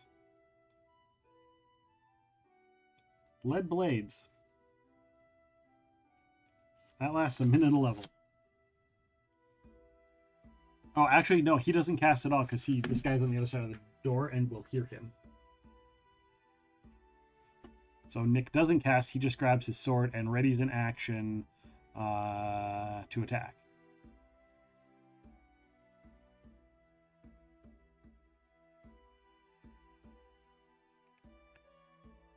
This guy.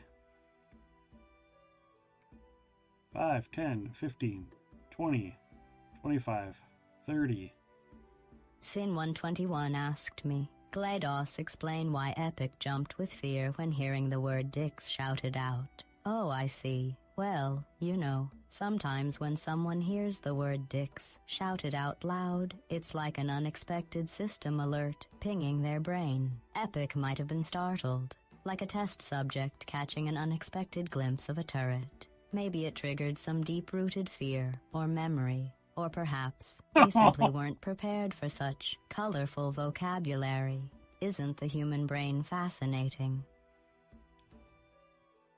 Thank you, GLaDOS. Thank you, GLaDOS, for giving me the, throwing me under the bus and about my deep-rooted fear or memory of dicks.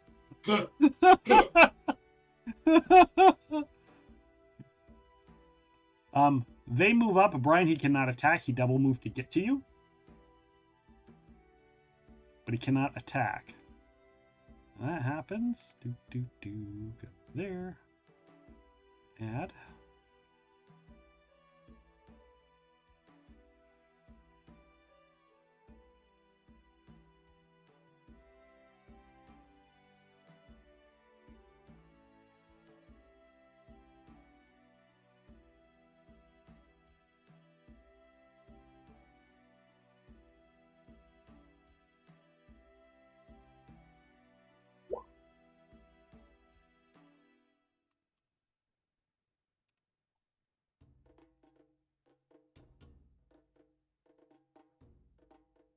All right.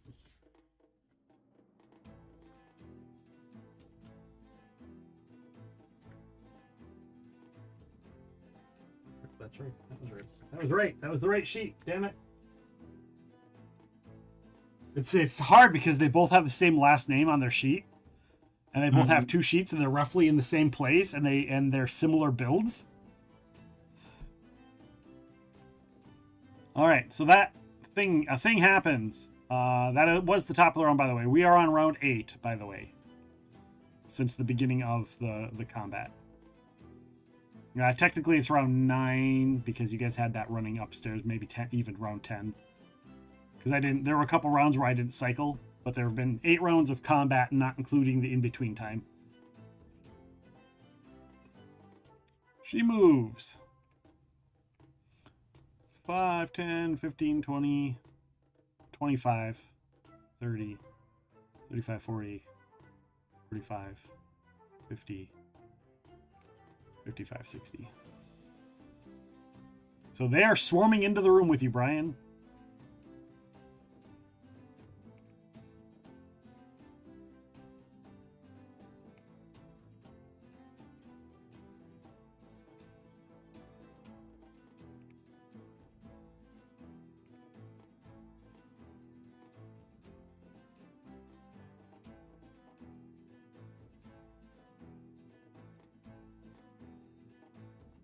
All right.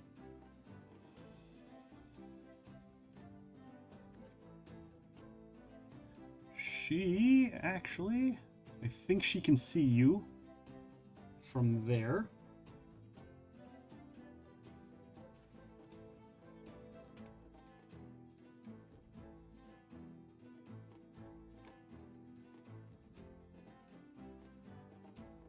No, I don't want it from the center. I want it from the corner, because that's... Damn it. This way. Fine, we'll go this way.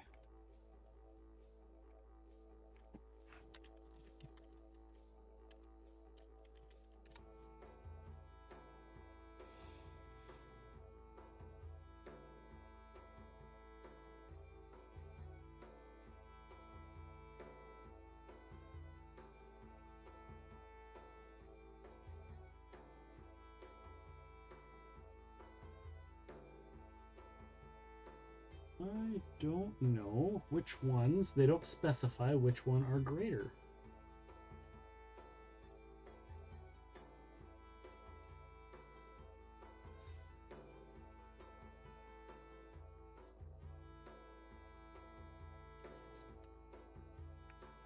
All right.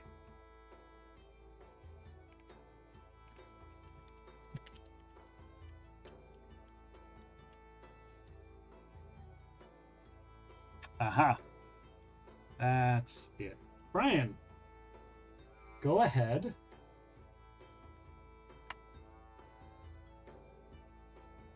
Is there a save to this? Oh, this is why. Oh yeah, make a will save. Make a will save, Brian.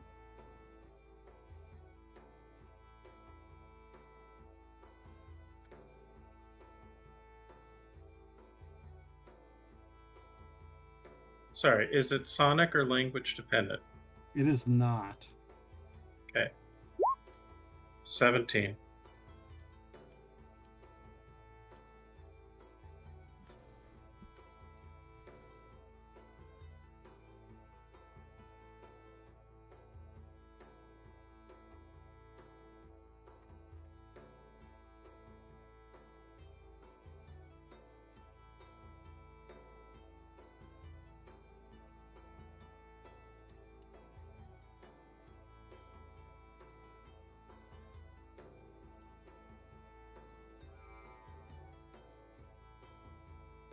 All right. You have been hexed. Okay.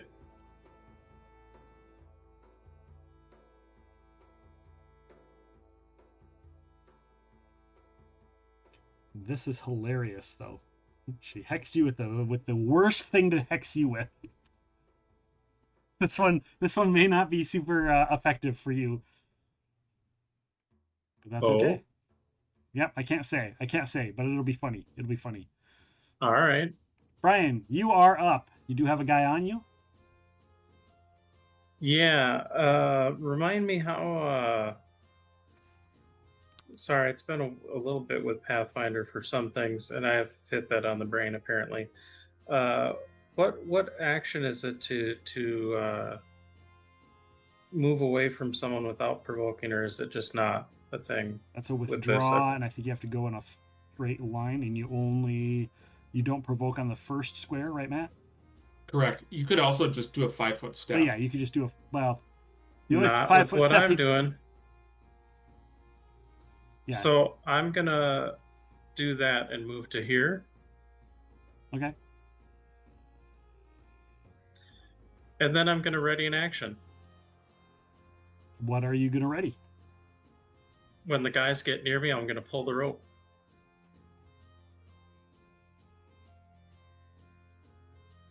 Okay. I'm gonna have you make a chat redeems mythic point / inspiration for Matt. I'm gonna have you make a chat redeems mythic point / inspiration for Brian. Thank you, chat. Thank you, Dale. I'm gonna have you make a perception check because you don't know what's gonna happen when you pull on the bell. That was out of character that I told you that would happen after you collapse the stairs, because I assumed you wouldn't be pulling the bell anytime soon. So I'm going to have you make a check to just make sure that your character would realize that would happen. Well, let me ask this. Before the stairs collapsed, I guess, how high did I get up on the stairs before they collapsed? About 20 feet. Would that have been high enough to see the bell in question? No, because there's 2 other floors between you and the bell. All right. Well, there's 1 other floor between you and the bell. 24. Yeah, that's high enough. You can deduce that might bring if the stairs were crushed like that, anything up above those stairs are probably decrepit as well. And when you look up, you see the floorboards, the wooden floorboards and stuff are also very like, you're like, I could probably fly straight up and maybe go through it. Sure. Okay. So then, yes, that is the okay. ready to action that I will ready. Sounds good. For when they hopefully all get within range of me. All right. Matt. I would like to roll. I would like to interact as Tango first. Okay. Tango only has an 8 sense motive. All right. Didn't have enough channel points to interrupt Nick a 3rd time. There's other redeems. There's cheaper ones. With the 19, does Tango know what Brian might be doing?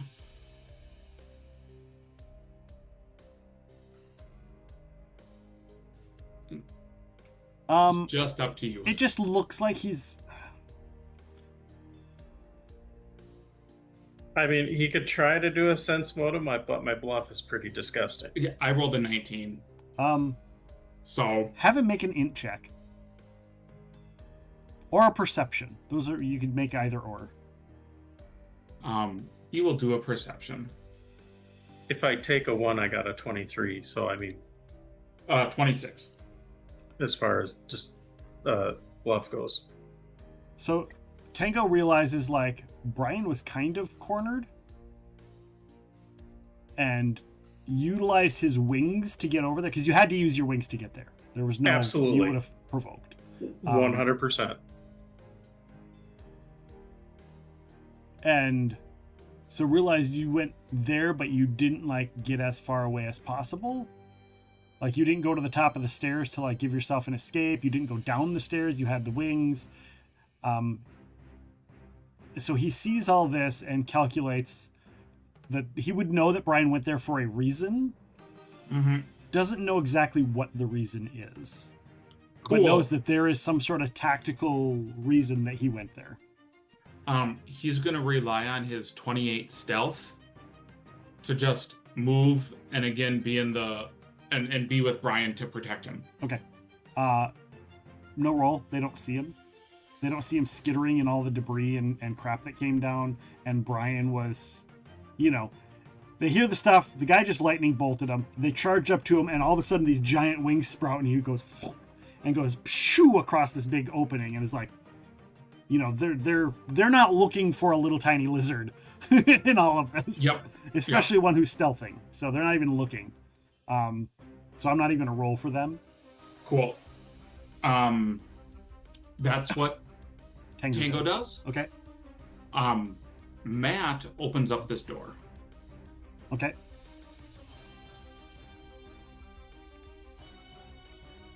And I don't. Okay, cool. And I see her, and she is flying. You do see her. Well, you see her, but you're not. She's kind of flickering. Like almost like a scary, creepy movie hologram type thing. Cool. She kind of looks like that. If you want to make an knowledge arcane, I'd let you. I will.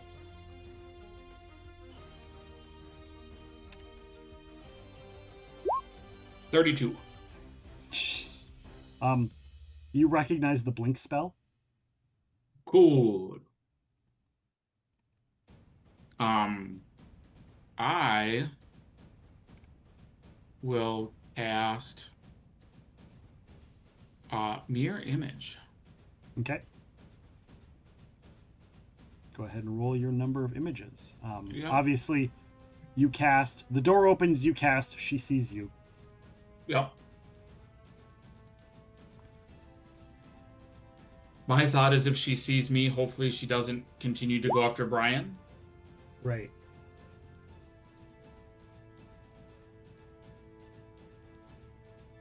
I have 4, and I just move to here.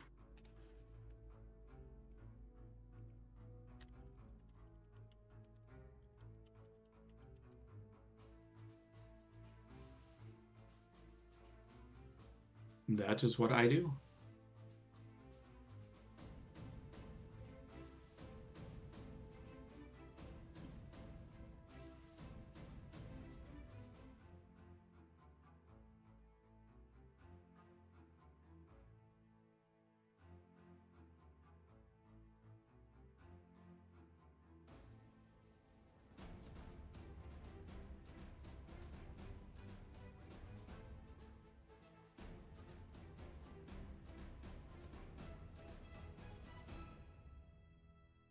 All right.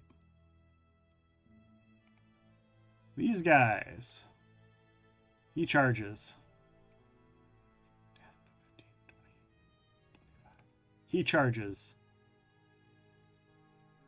They both charge you, Brian. Do you want to initiate your ready to action? Yes.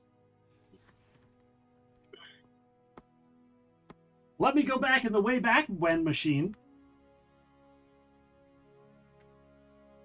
to the bell tower. Make a strength check. Okay. Let's see here.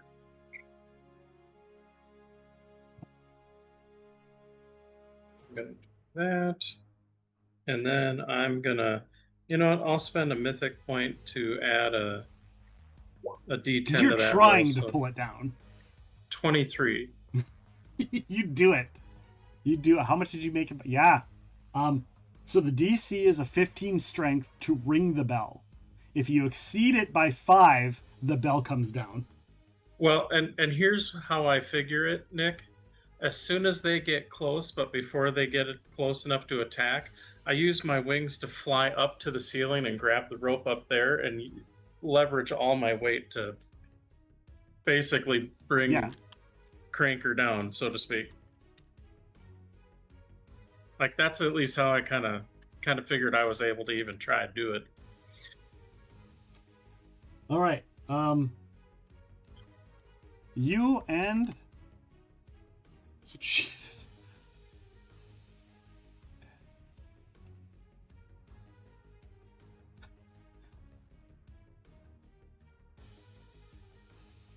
I wonder if I have an effect.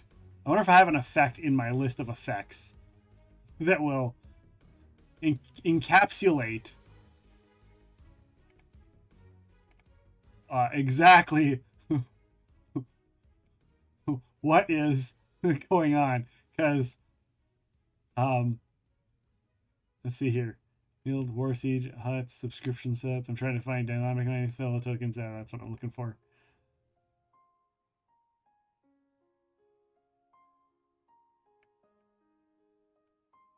Well, it's not what I want, but it'll be.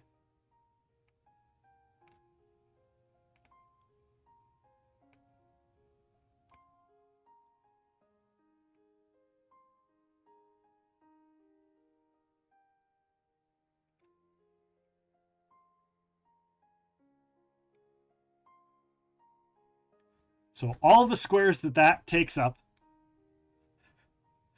it's a 20 by 20 square. As the bell comes crashing down, okay. Everybody that's in it, which is just you and the other two. This guy is just out by 1 square. Need to make reflex saves. I realize this may be a loaded question, but since I kind of knew it was coming, do I get any bonus at all? I'm gonna say no. Okay. Like you triggered a trap, essentially.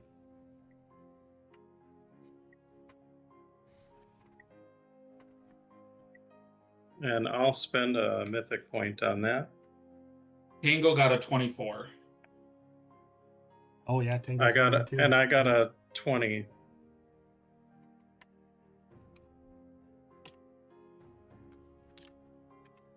They do not get any nat 20s.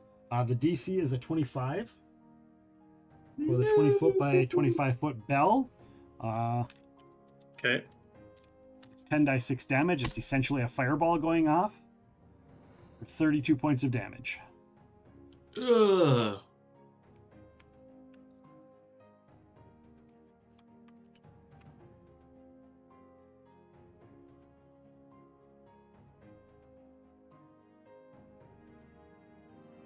That's not right. Oh yeah, it is. So he got it. So Tango takes 32, Brian takes 32, those guys all take 32. Gotcha. The bell comes crashing down. Now, everybody stretch. I didn't realize I had that redeem still there. Should go shut those off, but stretches and hydrates and snacks for everybody. Here, Cartman, have some snacky cakes. Here, snacky cake, get that. Thank you for that. And this pickle was hard to bite into. Pickle.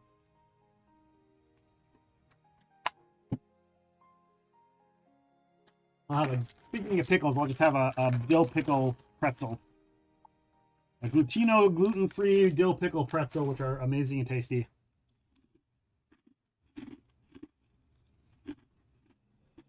I love pickles. Chat redeems a heal. Cheap. Nothing wrong with caring for a familiar. It's 1d6 for you, right? Or is it the 1d8? Yeah, it's a die 6. Gotcha. That YouTube interview was a fun time. I'm glad you liked it, Sunstrider. I'm glad you liked it. Let me get the link for other people too, in case people didn't see the video I did. I was a guest on the Legends and Lectures podcast last night, and it went live today. And it's an educational podcast, and we went over the history of tabletop role-playing games. And it was myself and Michelle Franklin, and it's a fairly popular podcast. And yeah, so we talked about the history. I was the guest she chose for her history of tabletop RPGs, which is funny because like I actually knew some shit. So every time Matt gets up, like the color of his shirt and the lighting makes it look like he's not wearing a shirt. And I look up, I'm like, what? And then I see the shirt wrinkles. I'm like, oh, okay. They're like the folds of the shirt. I'm like, okay, never mind. There's actually, like, he's wearing a shirt. Gotcha. Got it.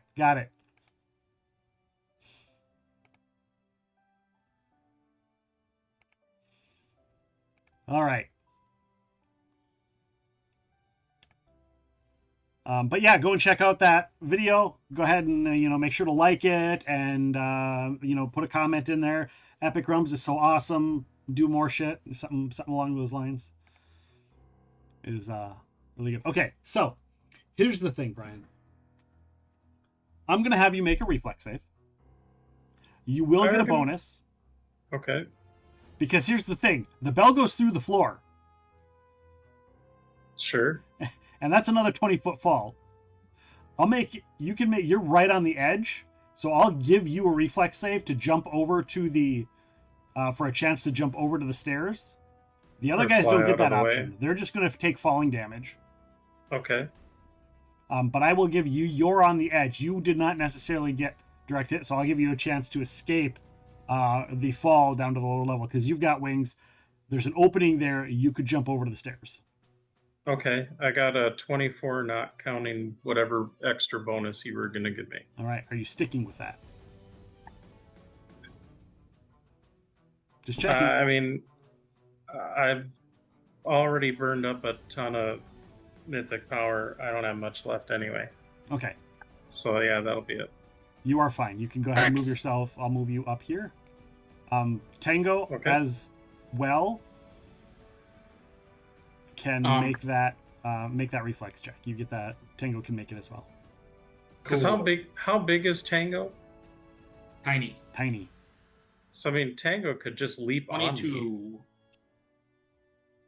Yeah, Tango is fine as well. Cool. It's harder for him. Like he jumps and he like scrabbles on his check to get out. But he does make it over to the stairs. We're just gonna put him in the upper corner here by Brian. But yeah, he kind of scrabbles but makes his way up just barely. Thank you for the dicks. So, these guys,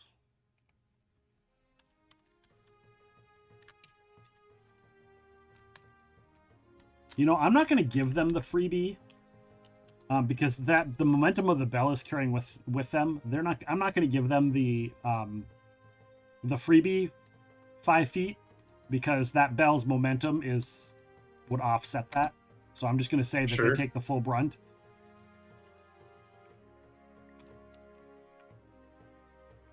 I think that's fair. Cool. So for those that are not the people involved in this, what the people outside of the room hear is bong, bong, and then a rumble, like the building shakes. And then you hear the crash through a floor, and then a crash through another floor, and then like another crash, but some guttural screams, and maybe some crunching sounds, and another shake of the floor, and then another shake of the floor as it collides with the earthen stone of the main floor. And it's so loud that the silence is almost deafening. The people in the room see literally the scene from the Michael Keaton Batman, because that's what it is. Crashing through all of the things and crushing them. However, they are still alive. Don't ask me how. They just, it didn't do enough hit point damage to them at full health. But they're kind of trapped under 3 floors of debris and a bell.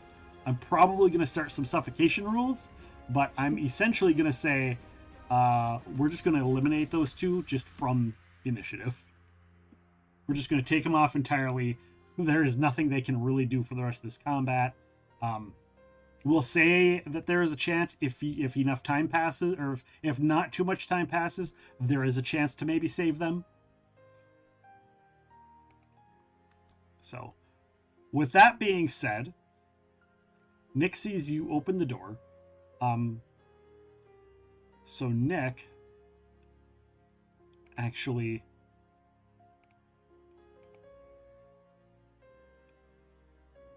opens the door. Nick spends a mythic point to open the door so that he gets his full round. 5, 10. Actually, he moves there and doot circus. Doot circus.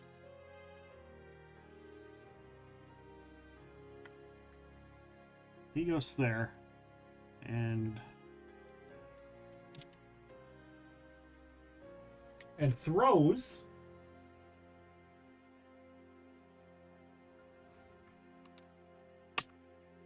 and hits the one that's standing in the doorway with a tanglefoot bag.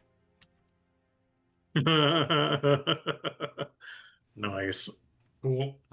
They still succeed, but they're at half movement because they are hit with a tanglefoot bag. So it does that. Opens the door free. throws the thing, and then moves 5, 10, 15, 20, 25. And moves down there to see what Matt sees. All kinds of alchemy supplies. Let me read the laboratory. Oh, I already read it. All the tubing and stuff. Glass emblems. You see some couches on the far end, some other cooking supplies. This is literally a full-fledged alchemist lab, and then some. Cool.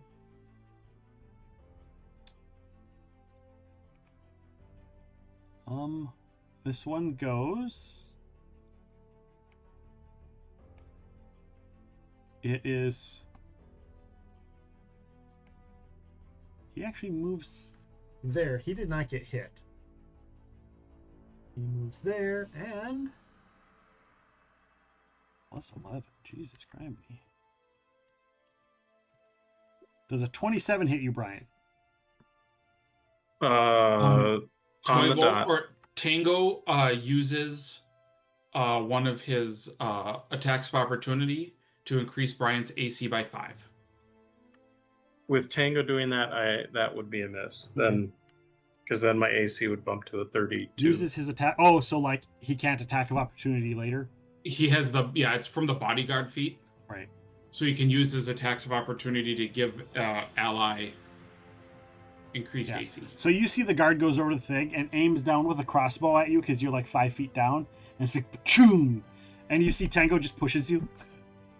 And it's like ching, like, cause it's like right there, like you can hear it across your face, ding, right into the wall, like son of a bitch.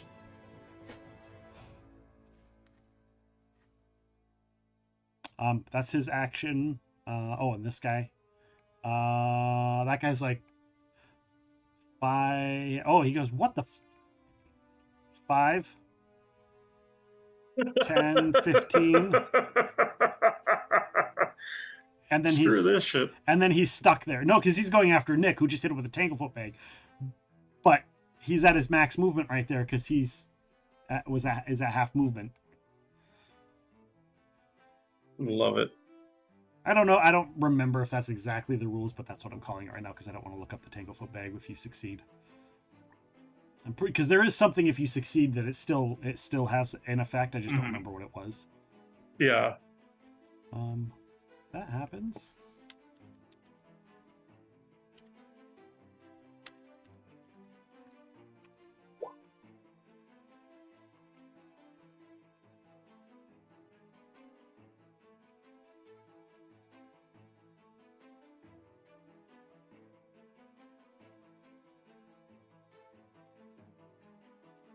All right.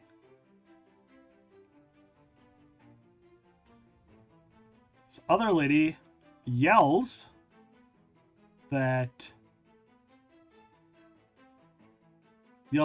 Darling Hetna, we've got them on both sides of us. We'll do our best.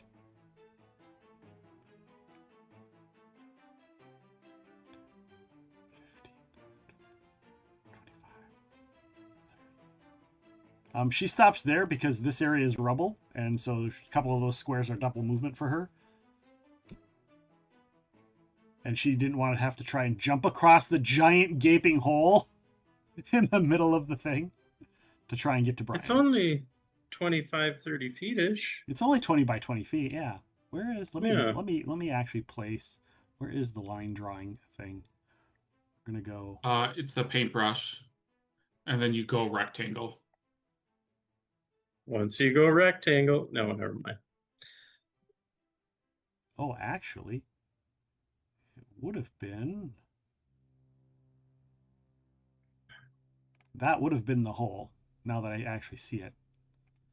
So she actually has to go. She actually has to go that way, and she has to go around to get there. Nice. And this guy's trapped, so he can go through the rubble, but yeah. So she goes to there. She's actually going to try and hit you with the crossbow. You've got cover. Tango's gonna, because he can do it for 3 attacks, so he'll give you +5 to your AC. Okay. And then you've got partial cover, which I believe is another +4. +2 Plus for 2. partial. +2 yeah. for partial. Thank you for that. 31 though. And I would have a 34 AC with all the bonuses. Nice. So yeah, with the cover and Tengu, yeah, it shoots and it's like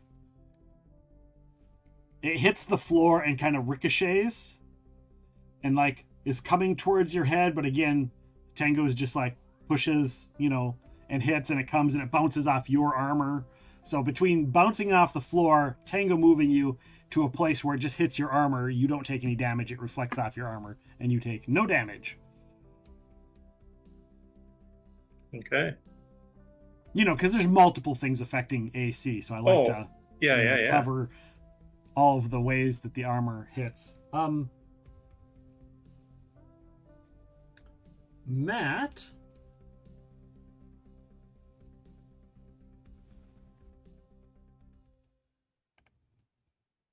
Yes. And Nick. Matt and Nick both make a will save. Is it versus fear? No, it is versus a hex. She's hitting both of you. She's spending a mythic point to hit both of you. So I gotta step away for just a brief moment. I'll be right back. Sounds good. 33. Nice.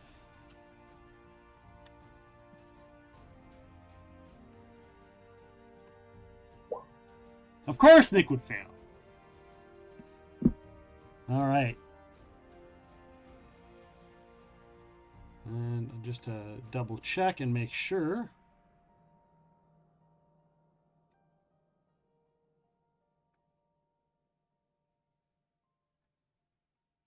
All right, a will save does not negate it.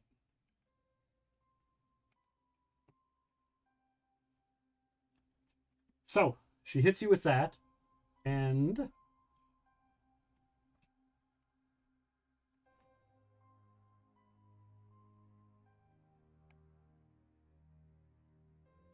I believe she can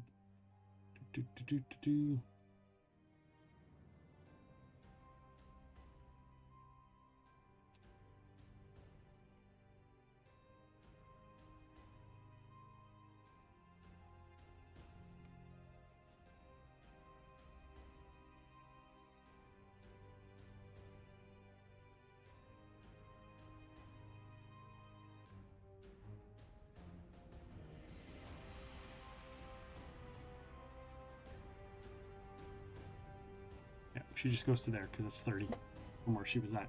She flies over to the wall above all the alchemy supplies. Oh, over there. Okay. Yes. So yeah, she does a thing to both of you, some sort of hex of some sort. It's like and you like see like this, like you don't even see any effect. You don't even know what it is because you don't really feel anything. Nick, however, that tickles Nick. Something happens, but there's no like real. You don't know about it until it's too fucking late. So, with that being in effect, Brian, you are up. Welcome back. Hey. So I'm gonna 5-foot steppish fly. Okay. Use that scroll that I was gonna use to heal myself.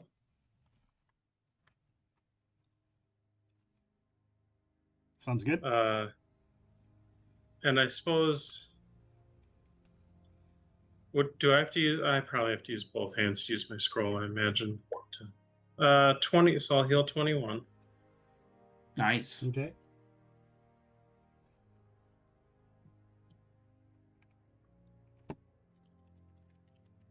And then I would like to spend a mythic point for improved initiativeness. Okay. And I would like to, if I can, draw a pistol then and shoot the guy. Sounds good. And then, so, that's just the damage, not the attack roll. So the attack roll is going to be 16, 17 because point blank. Yeah. 25 touch. You hit. Bang.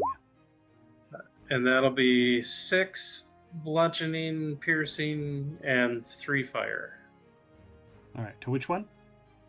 To the guy that was shooting at me right here. Sounds good. Yeah, the other one will also have partial cover from you, just like you did from it. Understandable. Right. That will be my round. Sounds good. Matt, you are up. I'm gonna go Tango first. Is gonna use the second of his oh, that's why I can't find it because I'm on my sheet. Is gonna use the second of his wings ability for the day. Okay. To get a fly speed of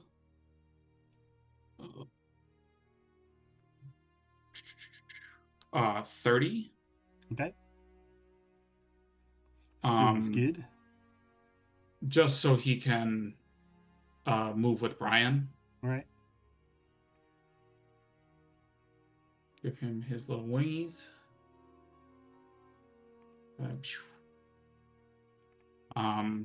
And as he's doing it, he's like speaking to Brian because he knows 2 people at the party that can understand him. So he just assumes everybody can.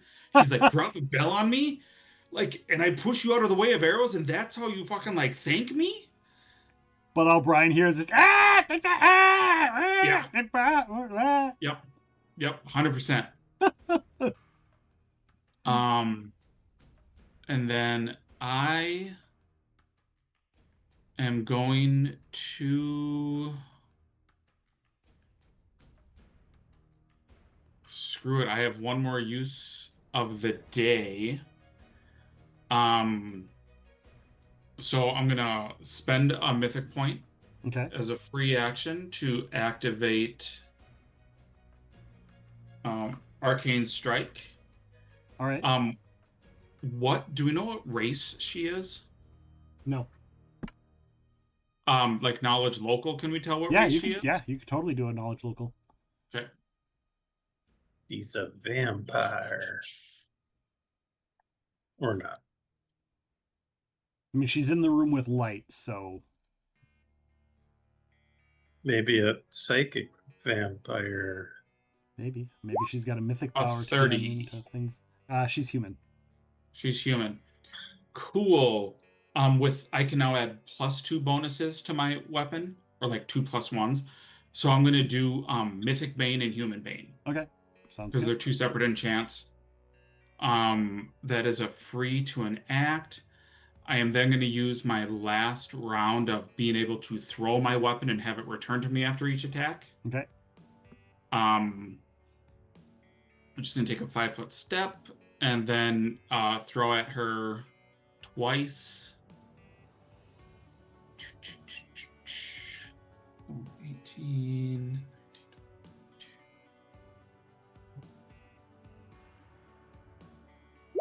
First one's a 29. Second one's a 28.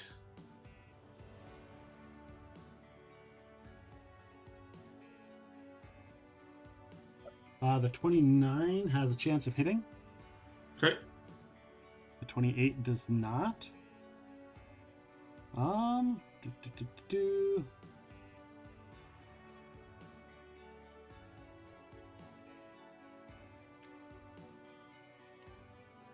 So anything 1 through 20 hits her. Or sorry, anything 21 through 100 hits her. Okay. 1 through 20 misses. 1. I miss. Wow. Okay. That is what I do. All right. And your sword has returning? Yeah, with the mind sword ability, it comes back to me. Oh, right. It's a staff ability. Yep. That's right. Yeah, you're like. Yep. All right. Sounds good. That is it for me. Nick goes. And Nick's like, sees the guy coming. Has redeemed a dice reroll. I'll count it. Boom, it hits. Cool. Thank you, Toasty. So, yeah, you're like, and it goes and it, like, it misses, it goes by her. But on its way back, it hits.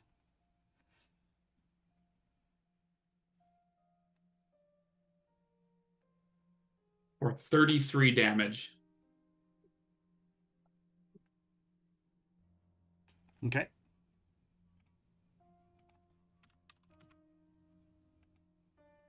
Boom. And then I say, I think I have aggro.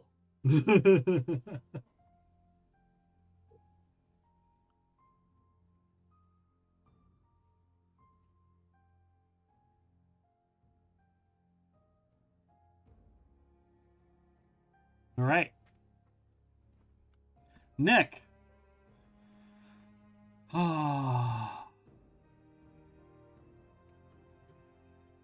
Isn't sure whether he needs to focus on the guy chasing or not. And realizes like there's not a whole hell of a lot he can do for like to fight that person unless he pulls out his bow, which or I guess he could throw his dagger. Actually, that's Nick's like, all right, I'm gonna kite. So Nick throws throws one dagger.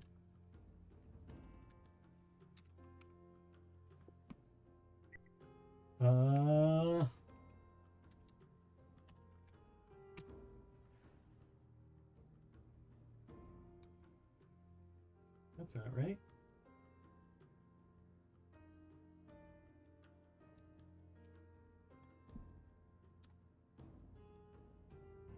Throws the dagger. It bounces off the guy's armor. Shows back up, rematerializes in his hand. And Nick's like, well, that didn't work. 5, 10, 15, 20. Because he wants to go he only moves 20. Because he's like, he realizes this guy can only move about 15. So if he moves 20, he'll always stay about 10 out of range. And he'll be just fine. Smart. These guys go. The one on Brian, or by Brian, shoots him with the crossbow bolt. Brian, increase your AC by 5.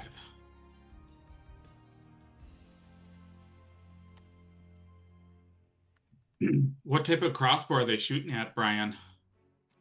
Masterwork crossbow. Like heavy or light? Light crossbow. And I forgot last round to give them the higher ground thing, but I don't really care.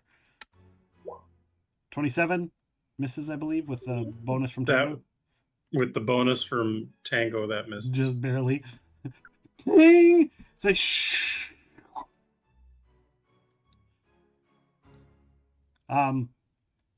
That's his full round, I believe. He doesn't get a second one, so. If he's, I suppose if he's reloading, then I think it's a movement. This happens. They get one more.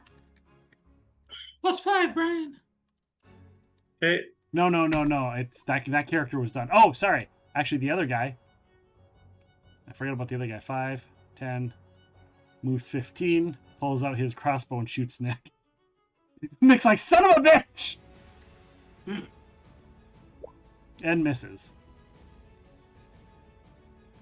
And then that other thing happens.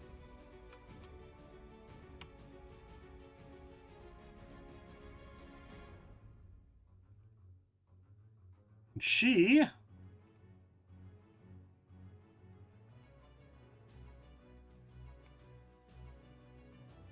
moves to there.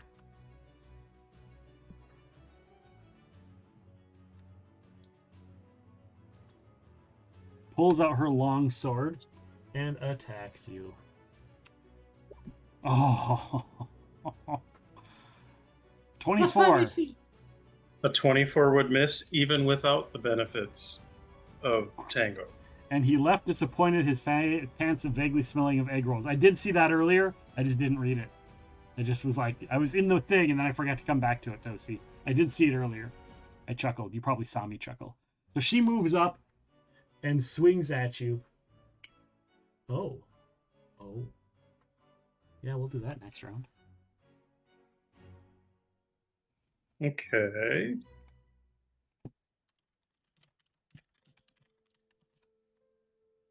Okay. She moves up and attacks you. This person, she takes a standard action and pulls out a clump of something and just looks at you, Matt. Mm-hmm.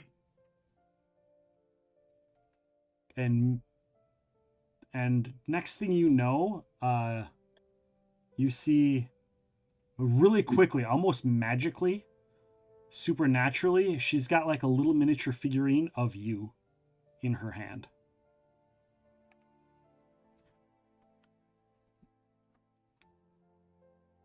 Okay. Oh, that's not what I wanted. And then she spends a mythic point to take an extra standard. She has not cast a spell yet. Do you have spell resistance?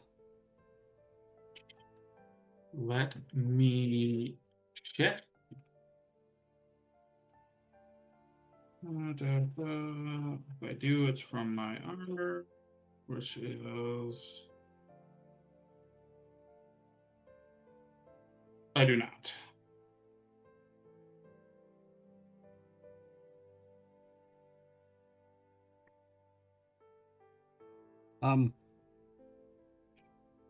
She actually did not make the wax image or make the item. She pulled it out. She pulled out the wax to do it. Because I just read it's a full round action, not a standard. The other thing does happen though.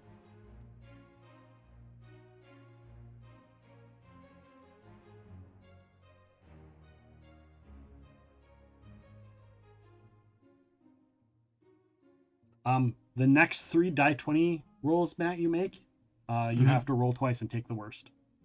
Okay. No saving throw. I am just going you to... You can...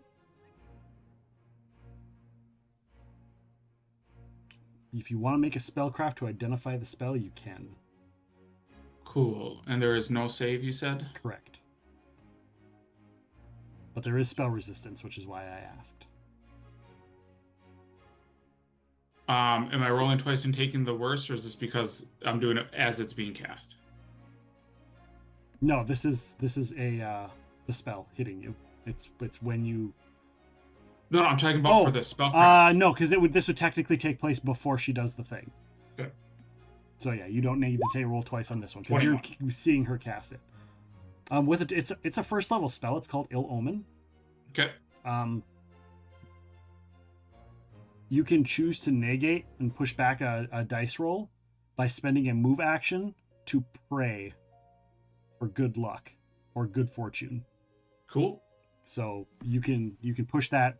You can basically negate it and push it back by doing the prayer. Mm-hmm. So, but it does take a move action to do the prayer. Cool.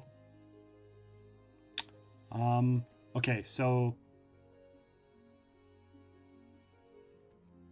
I'm going to give her a mythic point back because that would have just been her regular action. Since the other thing she couldn't do because that would have been a full round. So she does that and then she moves. 5, 10, 15,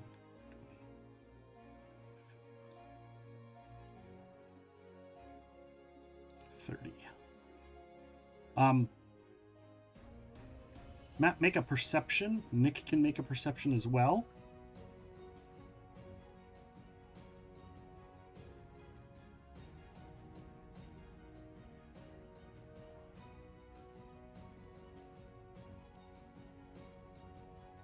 guessing you're going to do it. 'Cause you have 23. a shit ton of things to get. Oh.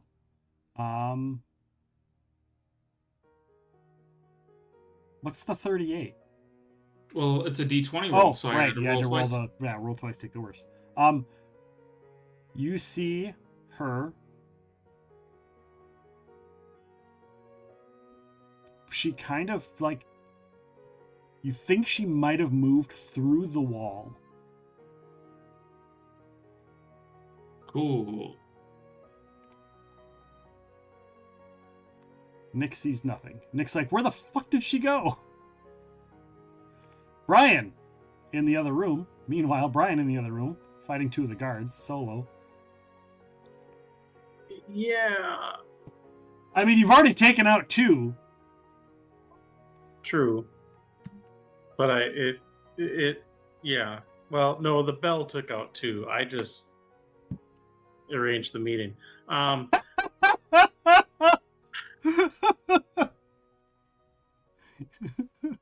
gonna spend a mythic point All for right. amazing initiative. I'll mark that on here real quick. I'll just let you know, Brian, don't worry about marking it. You entertained me with that. Chat redeems mythic point / inspiration. Well, thank you. And then I'm going to use that standard to use my hat's dimension door once a day to show up right here, because I know that's... Yeah. And then that's where I see that guy, and you guys see Brian go, and then with his full round is going to shoot this guy. All right.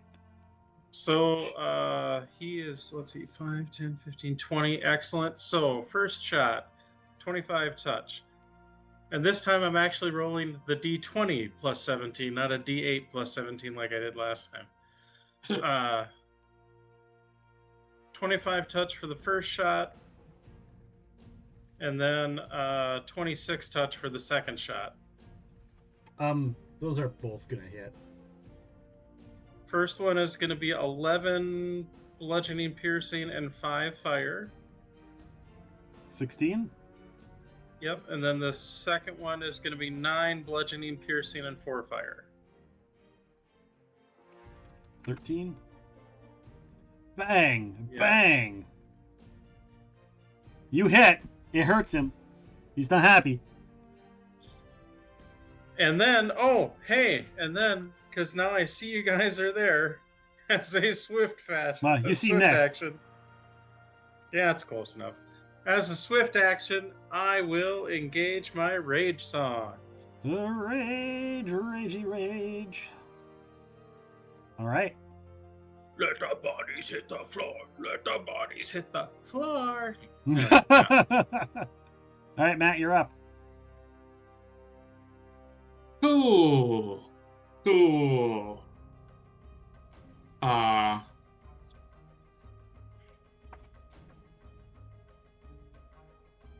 I gotta sneeze. Apparently I can't. Tango is going to full retreat.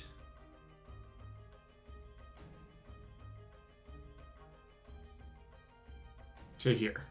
Yeah, he's got fly. Yep. So he can go. That's what he does. All right. I say, looks like she went through the wall.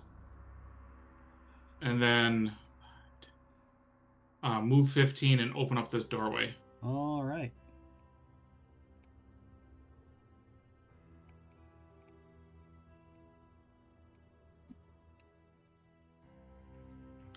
Hey, look at you.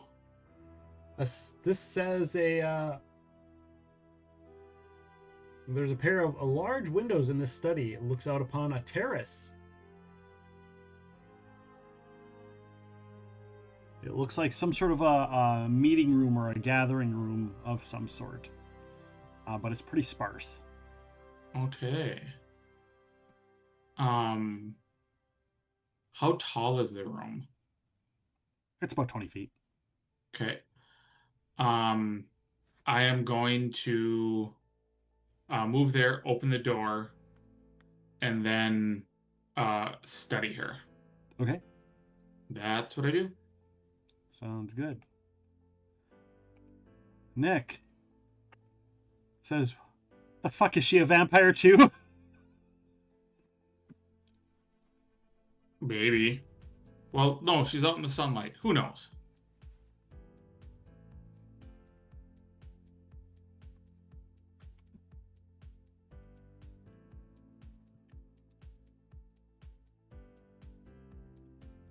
Nick doesn't take your rage because he's doing dex. Oh no, he does. He'll take it. It doesn't affect his attack, but it'll affect his damage if he hits. 25! Nice. With the dagger.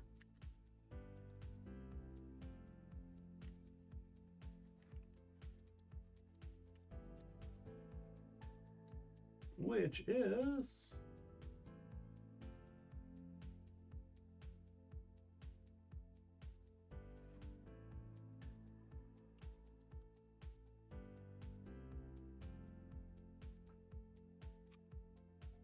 Nice, 6 plus 3 damage. 6 damage.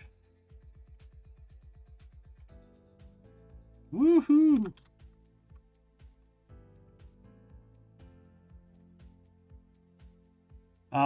But Nick, knowing that, well, Brian's right there.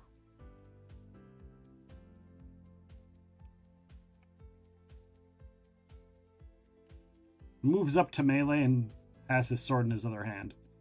Because, well, Brian's right there. And he's like, Brian, come in close. Get a little closer with Aaron extra dry.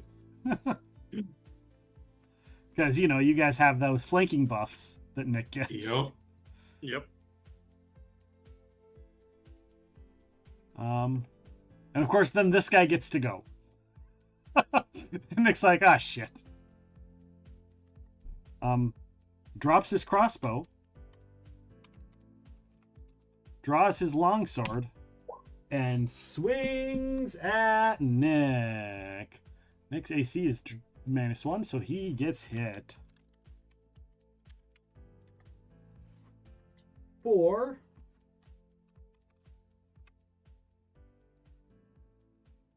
Only 12. Whoa. And remember, you have a damage reduction of 1. All right. For the rage song. So for 11, he takes 11 damage. That guy goes.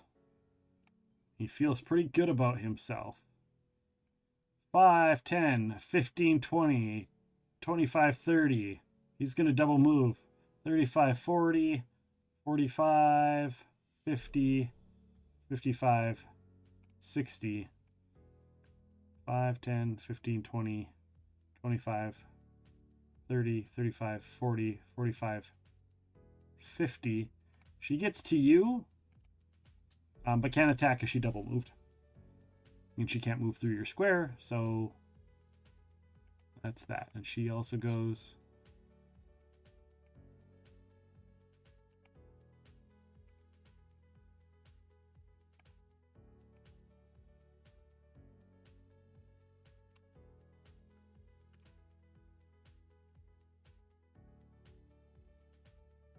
All right.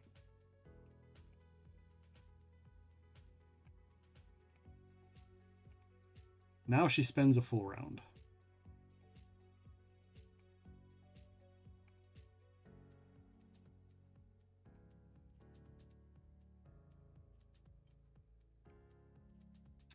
You know what? I don't think I want her to do a full round with that either. Think.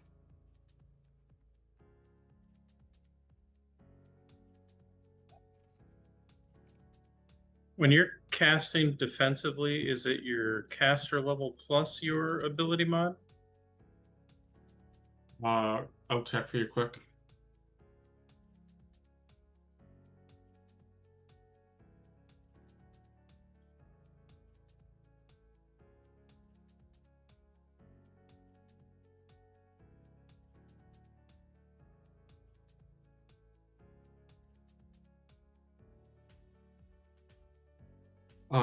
15 plus double the level of the spell you're casting to succeed.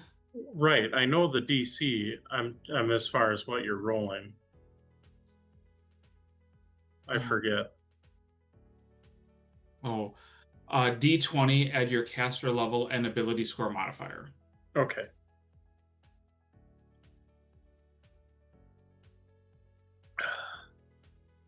Gotcha. I got too many rules running in my head. It makes sense. All right. Gotta see. AC check. Well, all right. Make a will save, Matt. As she points another finger at you. She doesn't really point a finger, but it is a mind affecting effect. If that matters. That does not matter for and it's me. 2 die, and you have to roll twice. Take the worst.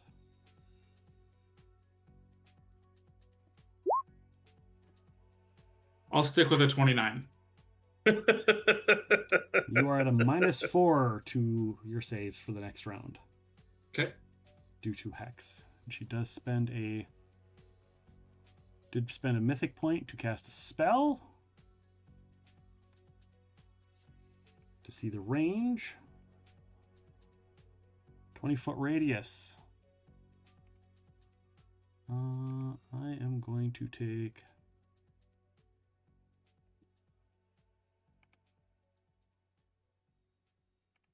There's got to be a better...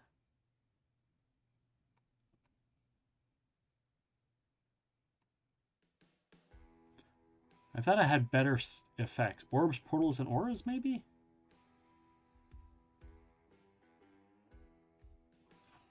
Unfortunately, I'm just going to have to draw the damn thing.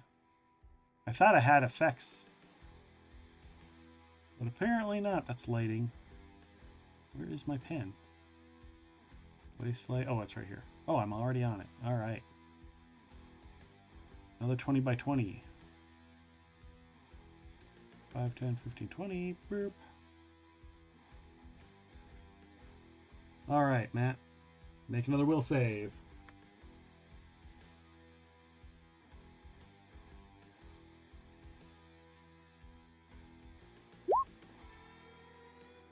I'm going to spend a mythic point on that 20.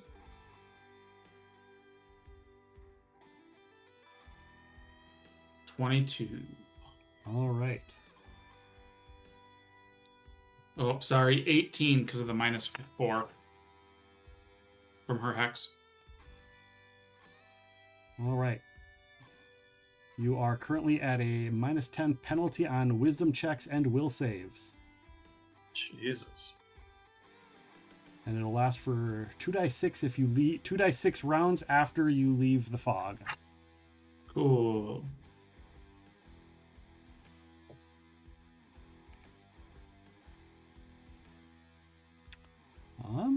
All right. That's her round. She spent a mythic point. She did a hex and cast a spell. Brian.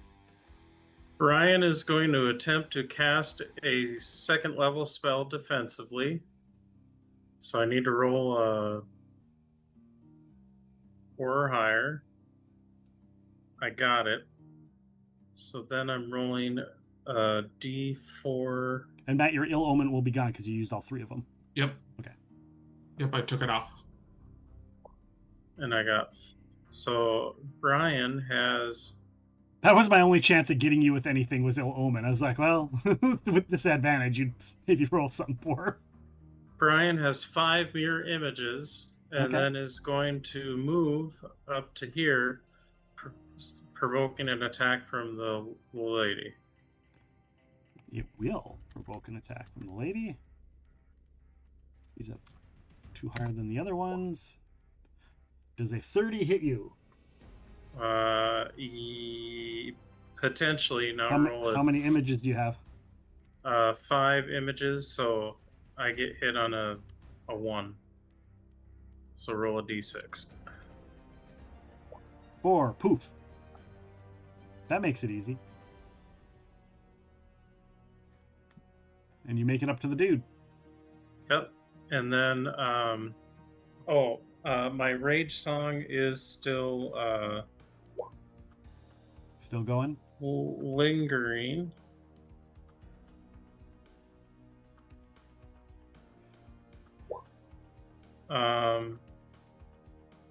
Yeah, spell did the thing. Let's see here. I only have. Actually, that should be -1. I don't have much mythic power left, but I think it's worth it. I'm going to spend a mythic power to give Nick an attack roll, adding my tier to the attack, which is a +4, and it bypasses all damage reduction. 15, and then plus, I believe, 6 for flanking. Plus another 4 just because it's my ability. Yep, I already got that, and plus the strength bonus. Oh, yeah, yep. So 35 to cut this guy down. Damn.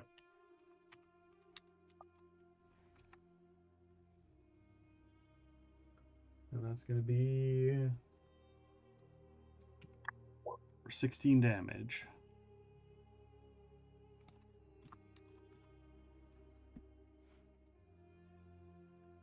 Nick's just really good when he's with you guys, and he gets all those bonuses. That's what hunters do. Anything else, Brian? No, that is all my hunk. That's everything. Matt, you are up. Cool. I move forward. All right. To there. And then says she's 20 feet up. Yes. One of the things they gave her doesn't make any sense with the way they have this combat build. So it's kind of funny. Ooh. And the thin font does not significantly hamper vision, so you could see her from there. I just read. Yeah, I need to get close though. Okay. I move up and I'm gonna activate my Crown of Swords. Okay.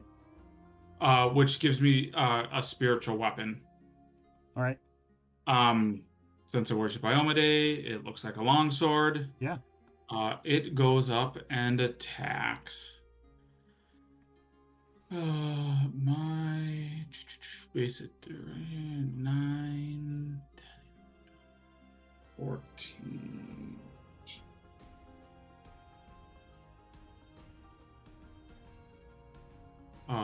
26. I have to check one thing on the spell.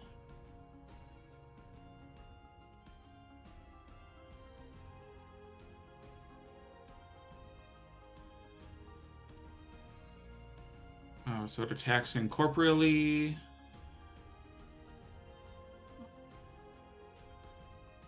Feats do not. Okay. Yeah, so just a 26.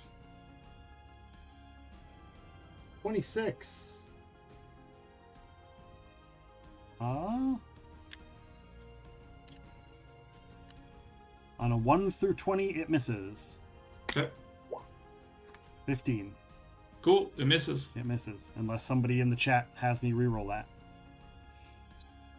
Again. I'm just happy that I now have a little weapon up there that's swinging at her. Right. All right.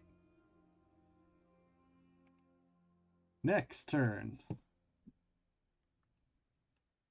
Nick. Technically. Oh, Tango. Oh yeah. Bull retreats just over the opening. And just hangs out and flies above the. Yeah, because he doesn't want one of them to like be upset and take a swing at him. Right.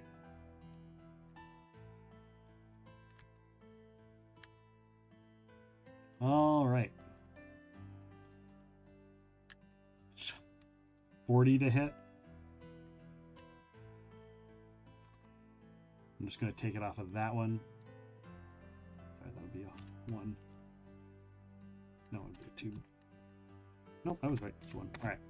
And a 34 for his first and second attack, which are both going to hit. This guy doesn't have any damage resistance, so I'm just going to all the damage.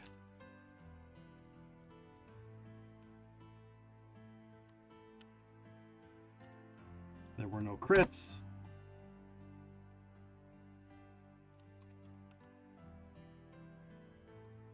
All right. That guy is looking quite hurt, Brian. Nick took both of his actions. Chat redeems mythic point / inspiration for Tango.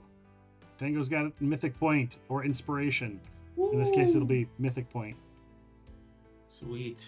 Gotta get him in the game. Just get him in the game. All right. So Nick does the 2 full rounds. And then the bad guy goes. Bad guy thinks he's being smart and chooses to 5-foot step so that you guys can't flank him and put the wall behind him. Because he doesn't know. Yeah, that is a smart move. And attacks Nick with his sword. Bastard. And does hit Nick.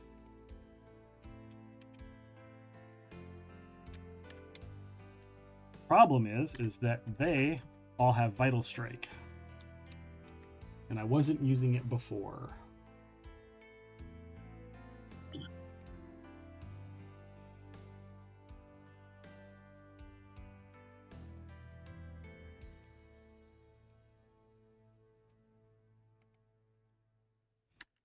Does it die? So that's going to be what? 2 die 8 essentially. It's double weapon damage, right? Correct.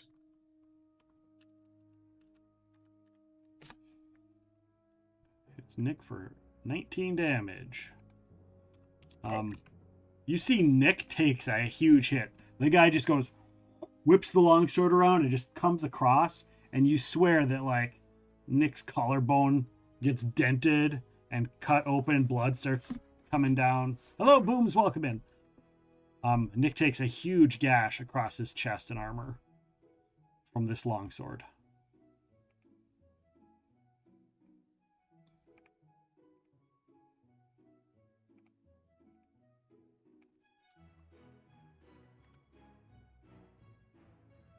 The invisible person that you can't see on the thing goes. 5, 10, 15.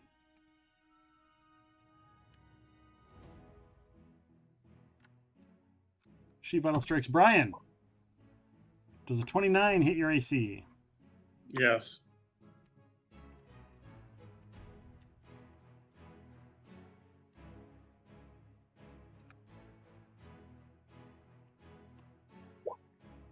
For 17 damage. Does she have... Oh, she does. Oh, they have extra attacks. Well. She moved, though. The other guy, I'm going to roll the other guy. Oh, no, he Vital Striked. She also Vital Striked. There is no extra attack because they Vital Striked. So she moves up, Vital Strikes, and that's the end of her turn. The one flying. Matt, what does it say it does after all of that? Oh, okay. I didn't have that one pulled up. She cackles. Continues the evil eye on you. Yep. Technically, that extends the thing on Brian. Brian, however, Brian, roll a perception check.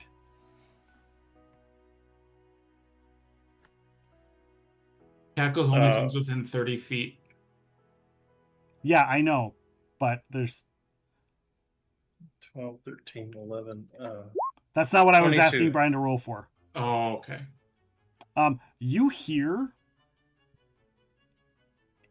like a sound, like a you hear somebody laughing, this enraging, crazy cackle, and while it doesn't really have an effect on you, you know that it is in effect a magical effect of some sort. Now, whether or not you can do anything about it, I don't know if you have like bardic counter song type abilities or stuff, or even if you're within range to do so. But I don't think it says in canon, but I would say that a bard's counter song would work on a cackle. Because I know with generous. the rage song, I can the other abilities with it I can do are a song of marching and a song of strength. Otherwise, it's just the inspired rage with the rage song. I don't think I have the counter song thing that regular bards get. Okay. Just wanted to check. I didn't know. I don't know all the stuff. That's one of the things, like, I don't look up what your guys' abilities are, so I just trust you. And That's that fair. way it makes it more fun. It's like, well, I throw the shit, but I'm not. And that way I'm also not designing shit intentionally for your shit. Oh, crap. Before she hits me for the 17. Yeah, we have magic. Yeah, let me roll. I just realized I forgot about that too. A Sorry. 1 again? So I'll always get hit on a 1. Okay. So there's a total of 5. It goes piff. Okay. Because it was on a D5 because it was on a D6 last time. Because you had 5, you Right. used 1. Now you have 17. now you have 3 left, and it'll be a die 4 next time. So yeah, undo your damage. Right. Undo the damage. Okay. Matt will be making another will save.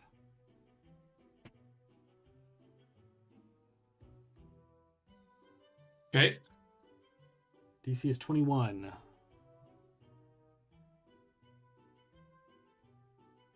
I fail. You are confused. Cool.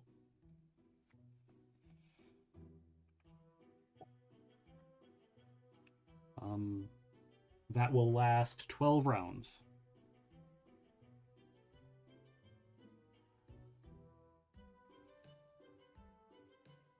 Now, I would say that on your turn, your thing is still going to just keep the command that you kept. So that thing's going to keep attacking. Yep. Can you roll me the 2d6 for the mind fog?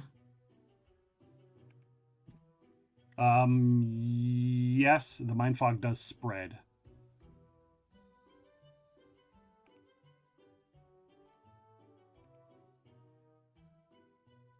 What is it, 20 feet? 20 feet around? So she is in her mind fog? Yeah.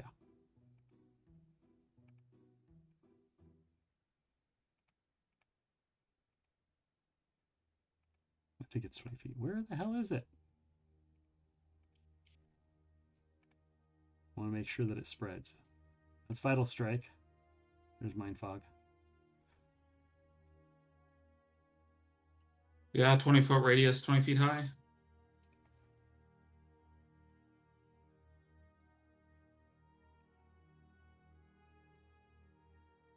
I'm gonna say the closed doors and shit are gonna block that. Makes sense.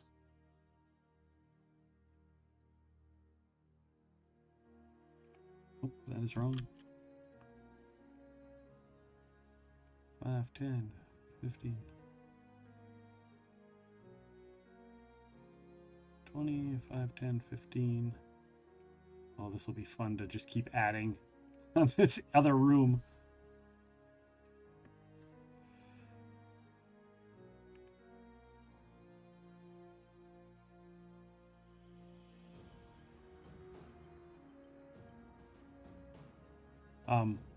She is in it, however, she is blinking, so she's ethereal, so she's not affected by it.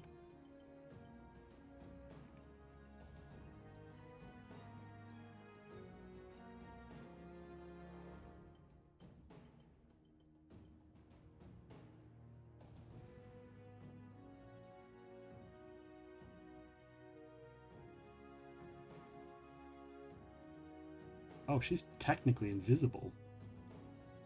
Oh, merely invisible.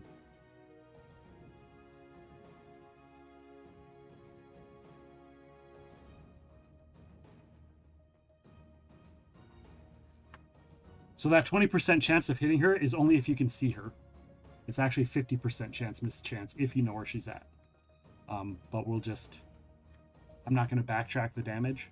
Mm-hmm. She's technically invisible from the blink.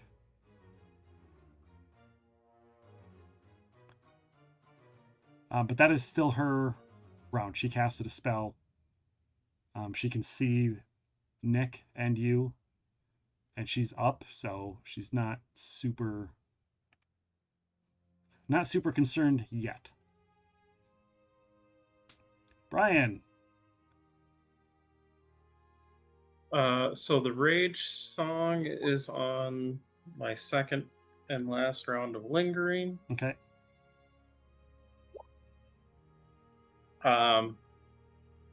Brian's gonna 5-foot step to here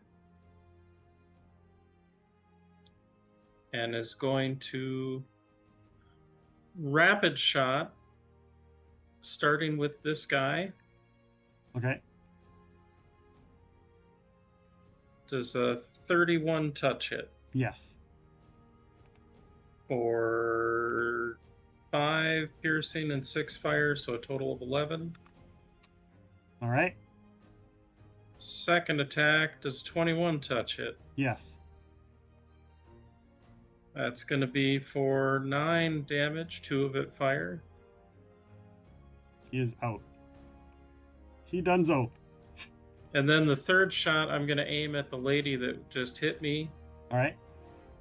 As I yell out, "No means no, bitch!" And then does a 14 touch hit her? Yes. Oh, 14 touch. Never mind. I thought you did 14 damage. Nope, I did 13 damage, actually. Okay, close enough. And then...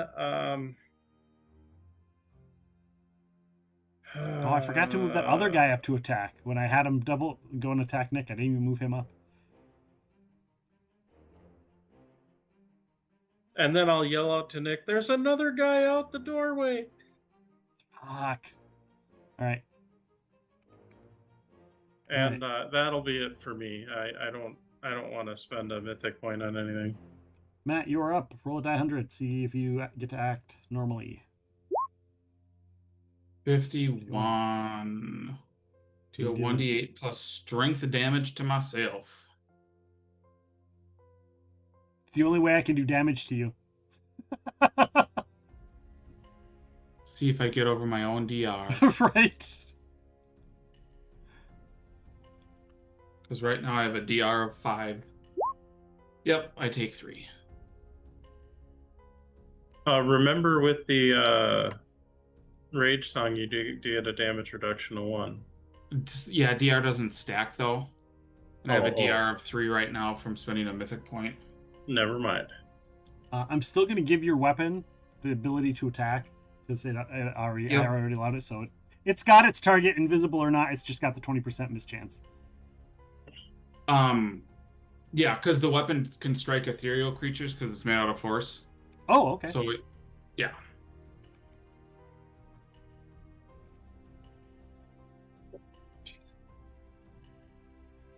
Oh, that is right. 31. 31 will hit. Okay, so it does have the 20% mischance from the going invisible. So yeah, do you want to roll it or do you want me to?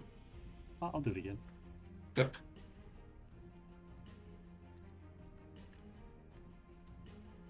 All right, 1 through 20 misses. Hits. Nice. 69. Giggity giggity. 7 points of damage.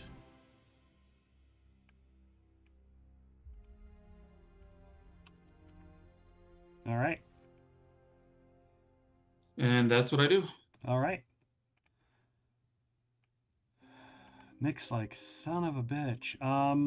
Nick can see you. He can see the fog. Knowledge checks are free. I don't take an action. So he will knowledge arcane.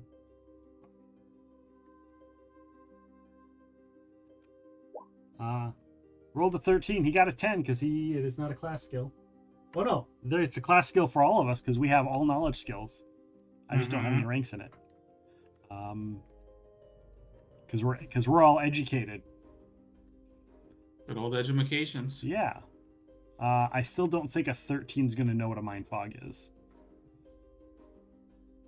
No.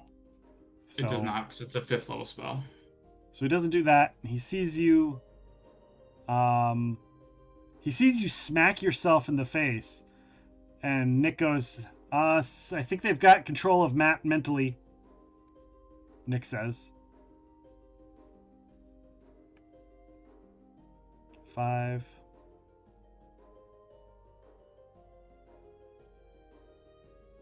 Jeez. He knows that you can beat yourself in the face for probably an hour before you actually hurt yourself. Yeah. So Nick's actually gonna he'll come for you after they take these guys out. Actually, fuck that. Nick casts a heal spell on himself because Nick is almost dead.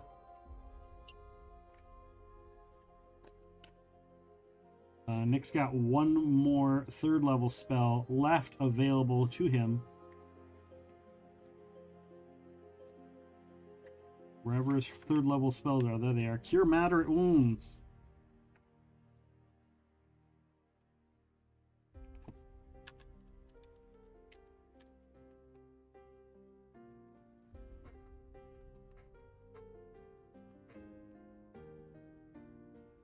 Usually you pay double for that kind of action, Cotton. Holy shit.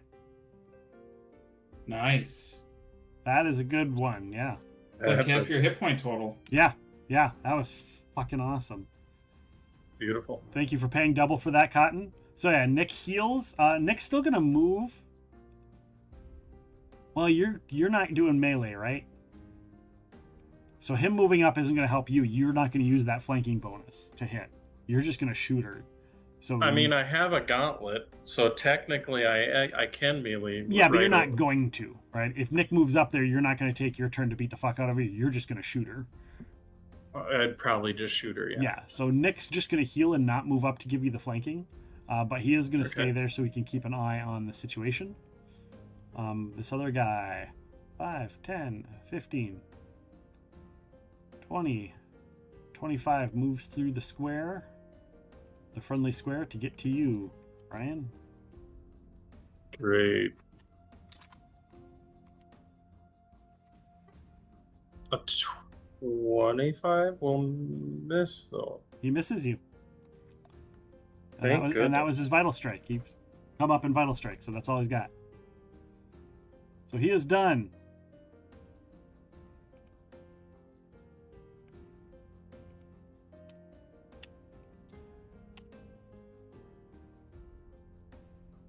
That person just sits and does stuff.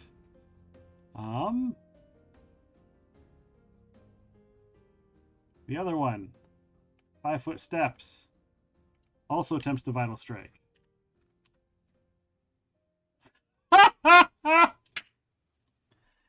Also rolls a 25 and misses. Thank God.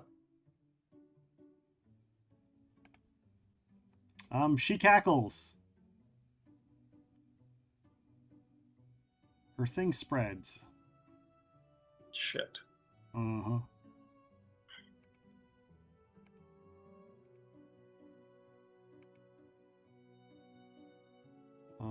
That whole room is now full. 10, 15, 20, oh.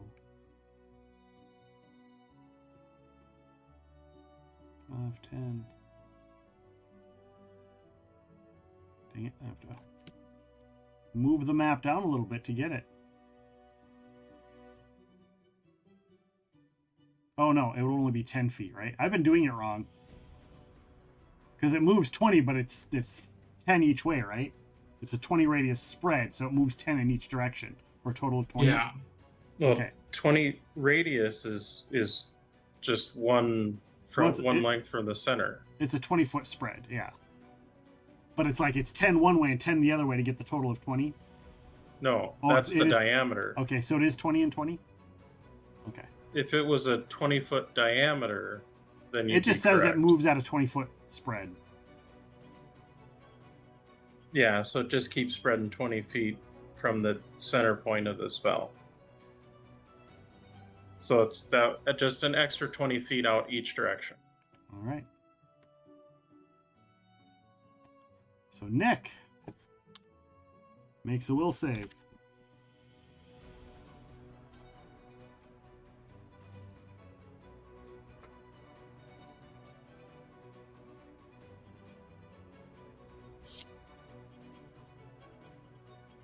Will save for that because that was done with a mythic spell, so it's higher. Also, remember with the Rage Song, you do get a +3 morale to will saves. Nice. It is mind affecting. Not that that matters. Jesus Christ, the chances of me getting this are pretty fucking slim. We'll add a d6 for a mythic point.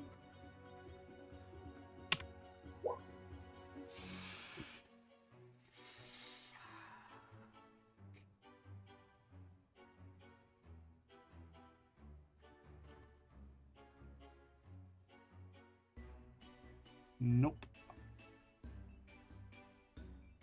Okay. Nick is at a -10 to all of his will saves.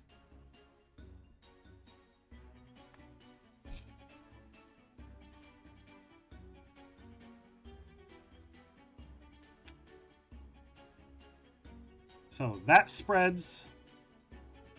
She also cackled. Continue the thing, and she is running low on certain level spells, though.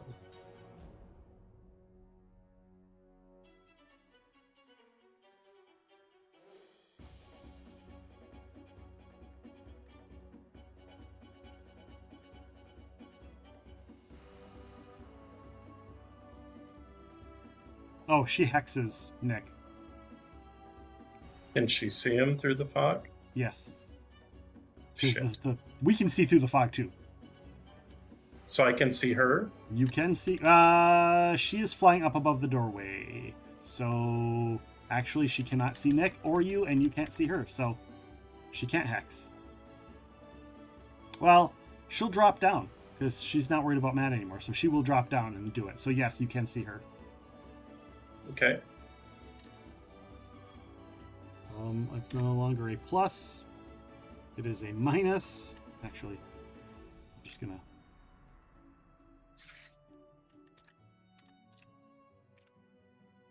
Nope, that's not it. Fine.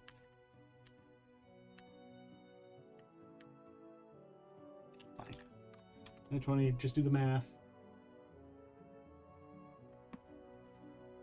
Oh yeah, -1. I was right. 17 on the evil eye. Fails. Nick's now at a -14 to all of his will saves. Jesus.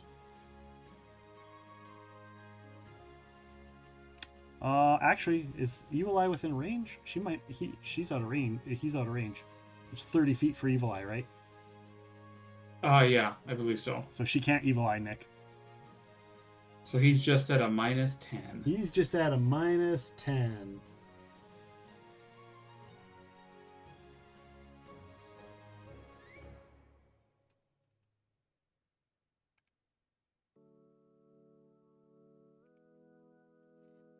Well then,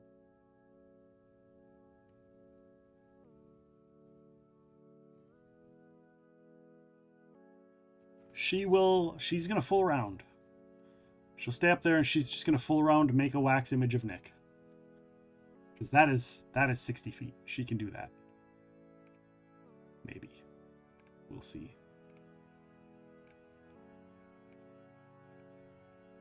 Yeah, she may still have to be able to see him. So she might have to. She still has to drop down. Yeah, she has to drop down and move 5 foot closer. So she is now ground level on her flying thing.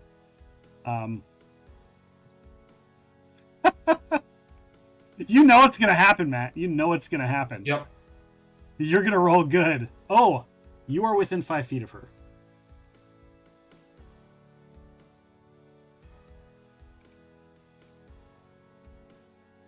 something else happens.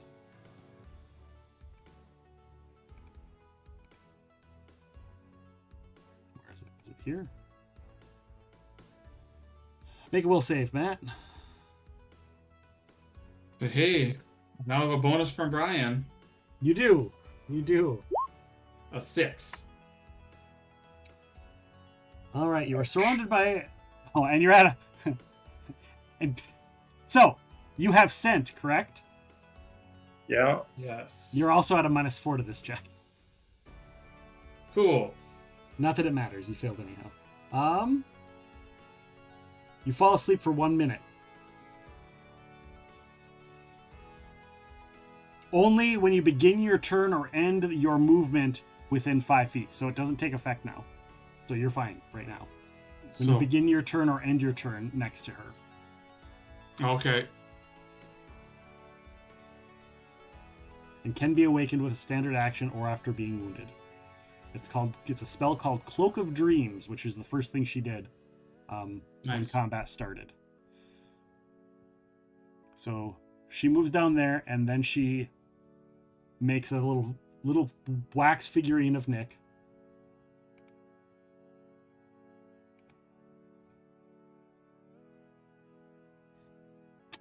She still can't do that. She still can't do that.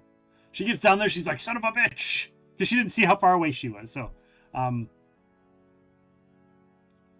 we're just going to end her round. Too much shit.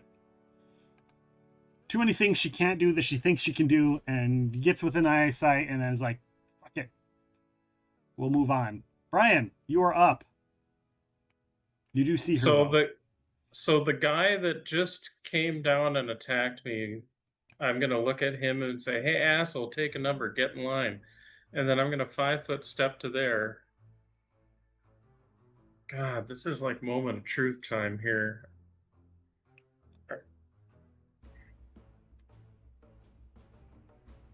You know what?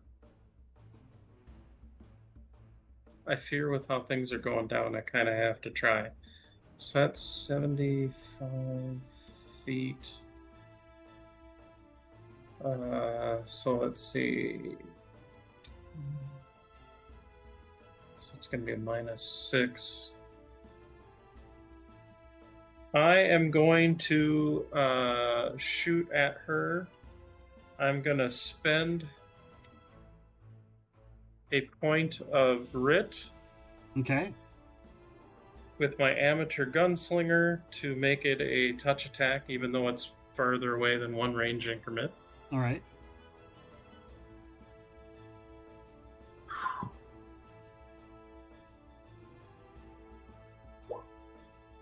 Does a 25 touch hit her? Yes. For Wait, 8. The armored lady right next to you, or the witch? The witch. The witch. Touch attack 25. Okay, so here's the question, Brian. Can you see invisibility? Because she is technically invisible. Well, then I wouldn't have shot at her. Right. If Right. she I was forgot. invisible. I forgot. She's got so many fucking buffs on her at this point. So here's she's not invisible. She's blinking. She's blinking. You know the square she's in. There's just a mischance. There's a 50% mischance. She's not invisible. That's right. Thank you. Okay, well, I'll try to do it then. 50% mischance, you say? Correct. Well, I rolled a 19. I miss. Never mind. Unless somebody gives you a reroll. Sure. I want to help my party not die. Dear God, where is that thing? Chat has redeemed a dice reroll. Reroll! And I'm re-rolling the percentage? Yeah. Yeah. Okay. There we go. So then she'll take 12 damage. 4 of it fire.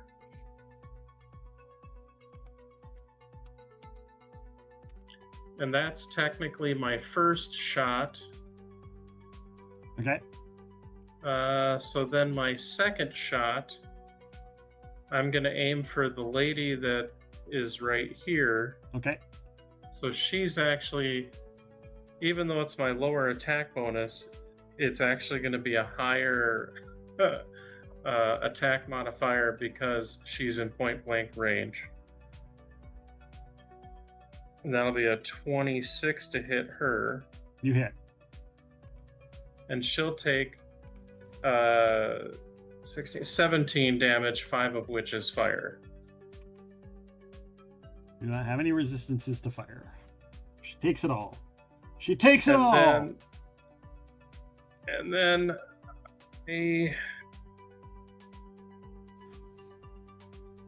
I'm going to burn a mythic point for amazing initiative.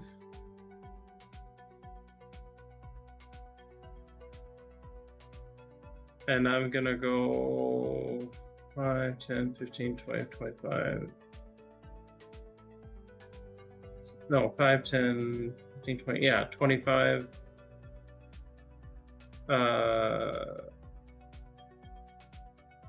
Let's go. I'll go all the way to the end. 30. And that'll be it for my. Oh, wait a second. Did I?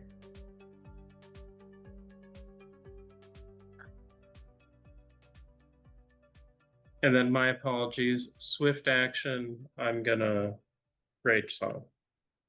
And that should be my turn. Sounds good.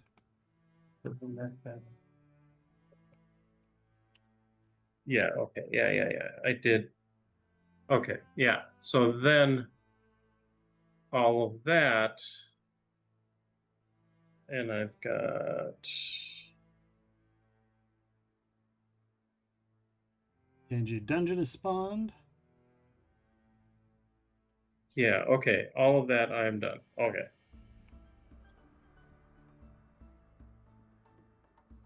Holy crap.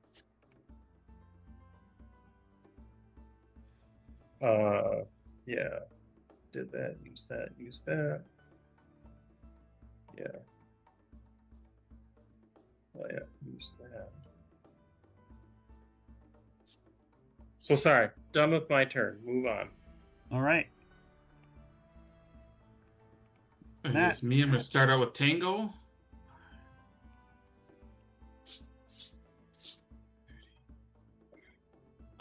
Tango's going to say to Nick, nope, this square, get over here and kill these bitches. Because Nick can understand dinosaur. That's right. And he might as well try to attack. Yeah, Nick's not there. He should ready an action to attack when Nick gets within flanking range. True, he'll ready an action to attack when Nick gets there. Sounds good. It's die 100 for Matt. Nope, first I got to make the will save. Oh. To not fall asleep because I start my turn there. Right. 20, I'll spend a mythic point. Okay. Chat redeems mythic point / inspiration. Woo! So I won't mark it off. 22. So I don't know what it is to not fall asleep.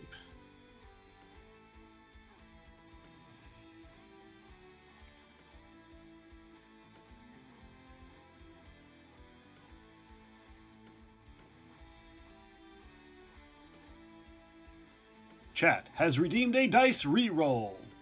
Woo! Oh, you made it! You don't fall asleep! Yay! You were off by 1. 52, which is hit myself in the face again. Oh, I was so hoping.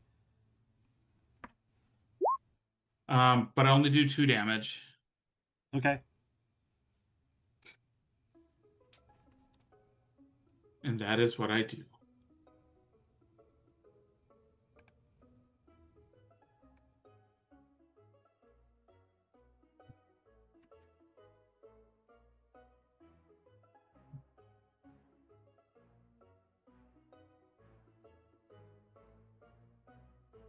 So, I'm realizing that mind fog in war is crazy. Yeah. Because it lasts for 30 minutes. Yeah. If I could act, I'd use my wind fan and I push know. it away. But I can't act.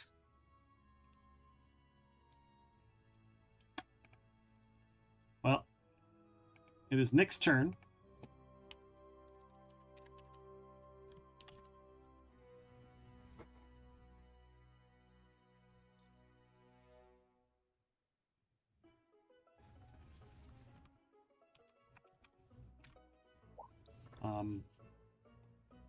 So I'm giving a memory check. For those that don't know, I oftentimes will do a thing to remember things, and I make it a intelligence check with as if you had proficiency in it, which is a +3, to remember shit. And so I'm rolling that for Nick to go, oh yeah, Matt's got the wind fan. Because we know you have it, because it was loot, so. Yep. 5, 10, 15, 20, 25, 30.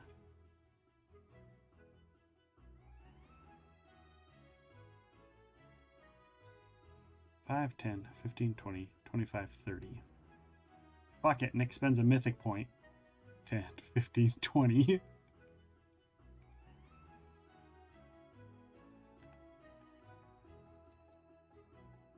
Use the standard action to move. And then his turn, he grabs the fan. It's not going to provoke from Nick. But can I use it? What's it to use it? Standard action. And is it I can draw it as part of a move? What kind of action is it to draw it off of your ally? It's in my handy haversack. Which handy haversack is as part of your move. He draws it and activates it. It does. Yep. In standard.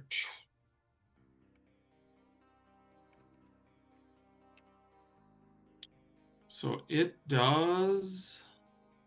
Gust of wind. If you use it more than once per day, there's a 20% cumulative chance that it tears to non-magical tatters. Yeah, it doesn't matter. It gets rid of the fog. It just says a light breeze. I was hoping Brian would go up and use his wings and just think. If he has the hover feet, he can. I don't know if he. Well, he could just stand there and do it. Oh. He doesn't have to fly. He can just stand there and flap his wings because it says it's a light breeze, so it doesn't even have to be like gust of wind, right? Nice. That's what I believe. That's what it says. Well, that's good to know for future use. Oh no, a strong wind disperses the fog. In one round. Yeah, that would make sense that I. So that is Nick's turn.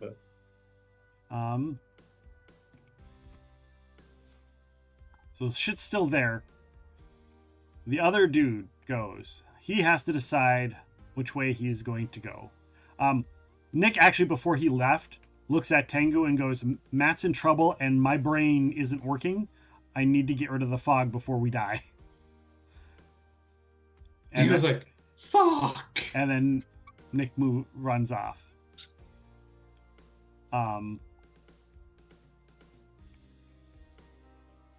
Tengu didn't hit him or he just attack flew him. up. Yeah, Nope. he readied an action for Nick to move up. So this guy technically doesn't really care about the little lizard because it's just this little lizard that's weird watching him. It's creepy. That's about it. 5, 10, 15, 20, 25, 30. Can't reach Brian. Her. 5. She sees that her mistress is in combat. Doesn't know the context. 5, 10, 15, 20, 25, 30. 10, 15, 20, 25, 30. Well, just 25. Double moves to Nick.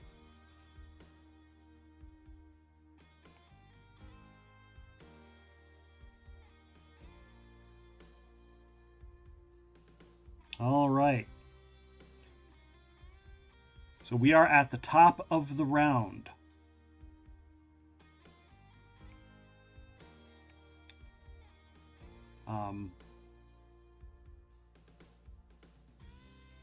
I'm going to do the top of the round action.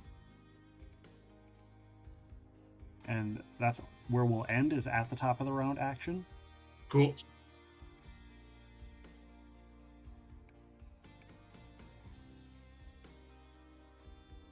Layer. Token layer. There's a layer action? No, he moves someone off the layer. Off of the GM layer. In the room. Oh, I see. In the room, through the double doors, you hear a wooden door slam open.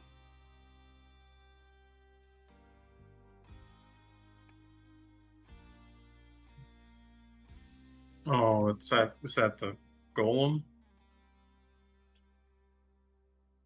And then No. Maybe. No. you see these double doors open.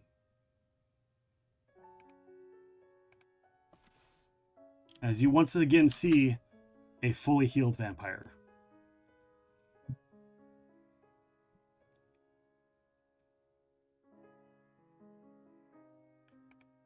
And she's not fully healed. A mostly healed vampire. She is angry, she is pissed off, and she sees the ones who hurt them in the basement. Now here, her and her sister stand together before the three of you. And that's where we're going to end this combat. Well, shit. I mean, Brian, you're really the one that hurt her. I don't think she sees you yet. So she's only mildly angry. She knows we're with. She knows we're with. But yeah. Well, here's hoping I can get some crits on her again. Cross fingers.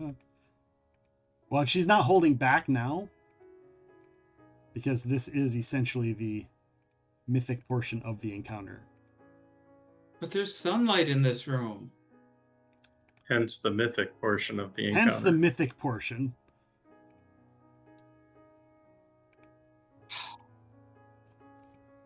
Well, good thing you got a stake. 3 of them. I mean, one's in the other room, but I got 2 others. You do. And when it's Nick's turn, he's going to be like, fuck this shit, and he's going to call the goddamn cat. Yeah. And you guys don't have the mind fog unless they cast it again. But the penalties from it will be around for a bit, though. Yeah, Nick and Matt will still be affected by it for 2d6 rounds. But the cat won't be hit by it, and Brian wasn't hit by it. Do you want to roll that just so we can note it? Because it's been...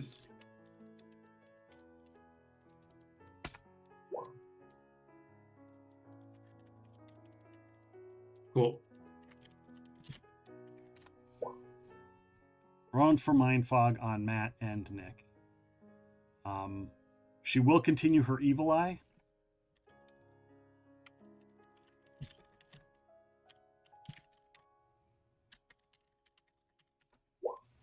On the cackle. So just for those notes. But essentially, this is, there's maybe 1 or 2 other combat scenarios, maybe, in this thing. So, like, the fact that she escaped and got up here and combined the 2 things. But yeah, her room is in a stand-up cabinet. Is where her vampire thing was, because people that know she's more of a recent vampire, and she's actually got some other weird abilities that don't work with vampire. She gave herself vampirism. She didn't get it from a vampire. She did it alchemically. Okay. Cool. So she, like, her shit's a little bit weird. Interesting. And yeah, that coffin that you did find is for a vampire, just not her. Well, that vampire's gonna be real upset. No, actually, he's not. He's not. His story's fun. We'll get to it. You will all see at some point here down the road. Let me see who is up and about. See if we have any role players on first and foremost for tonight's game. If not, we'll take a look and see who's doing what. You know what? We didn't get a chance. Let's see if he's still alive. I wanted to do this before, but he ended before. Yeah. We're going to raid him, and we're going to throw him completely off because he raided out before we got to raid him last time. We're going to raid our friend Midwest Miniature Guy, Mini Painter Extraordinaire. That's a cool, whatever mini he's working on is super fucking cool. It looks like maybe a wizard of some sort. And it's looks like a bigger one. It looks like it might be a large type mini or just for a thing. Maybe it's something else. It's got goggles. It's really cool. So we're going to raid on out to our friend, the Midwest Miniature Guy. Thank you guys so much for being here. Thank you to Brian and Matt for joining us on the chaos that is this combat. And I hope you guys have a great one. I will be back tomorrow. We're going to do Embervale tomorrow. Embervale. So if you want to play, make sure you pay attention for the go live notification. If I can start early, I will.